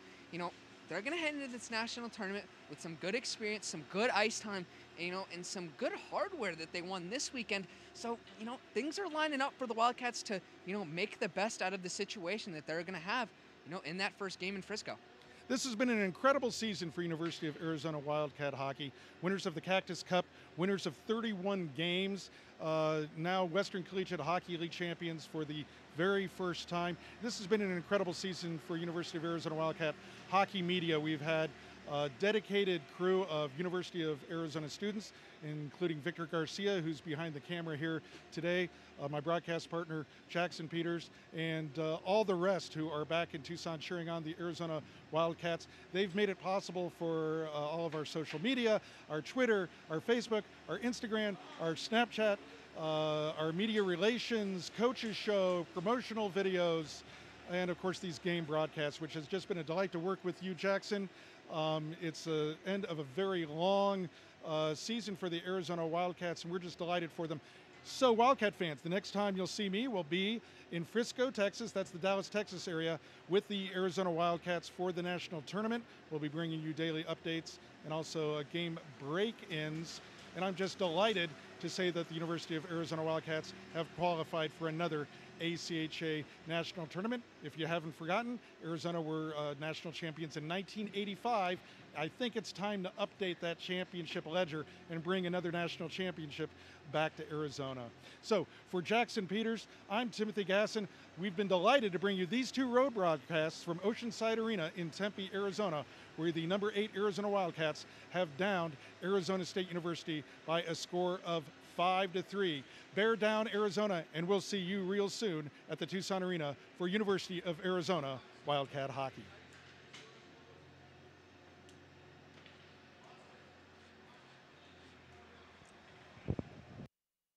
Live from the Tucson Arena, this is University of Arizona Hockey. It's time to drop the puck with Timothy Gasson, the voice of the Wildcats. So let's head to the action with Arizona Wildcats Hockey.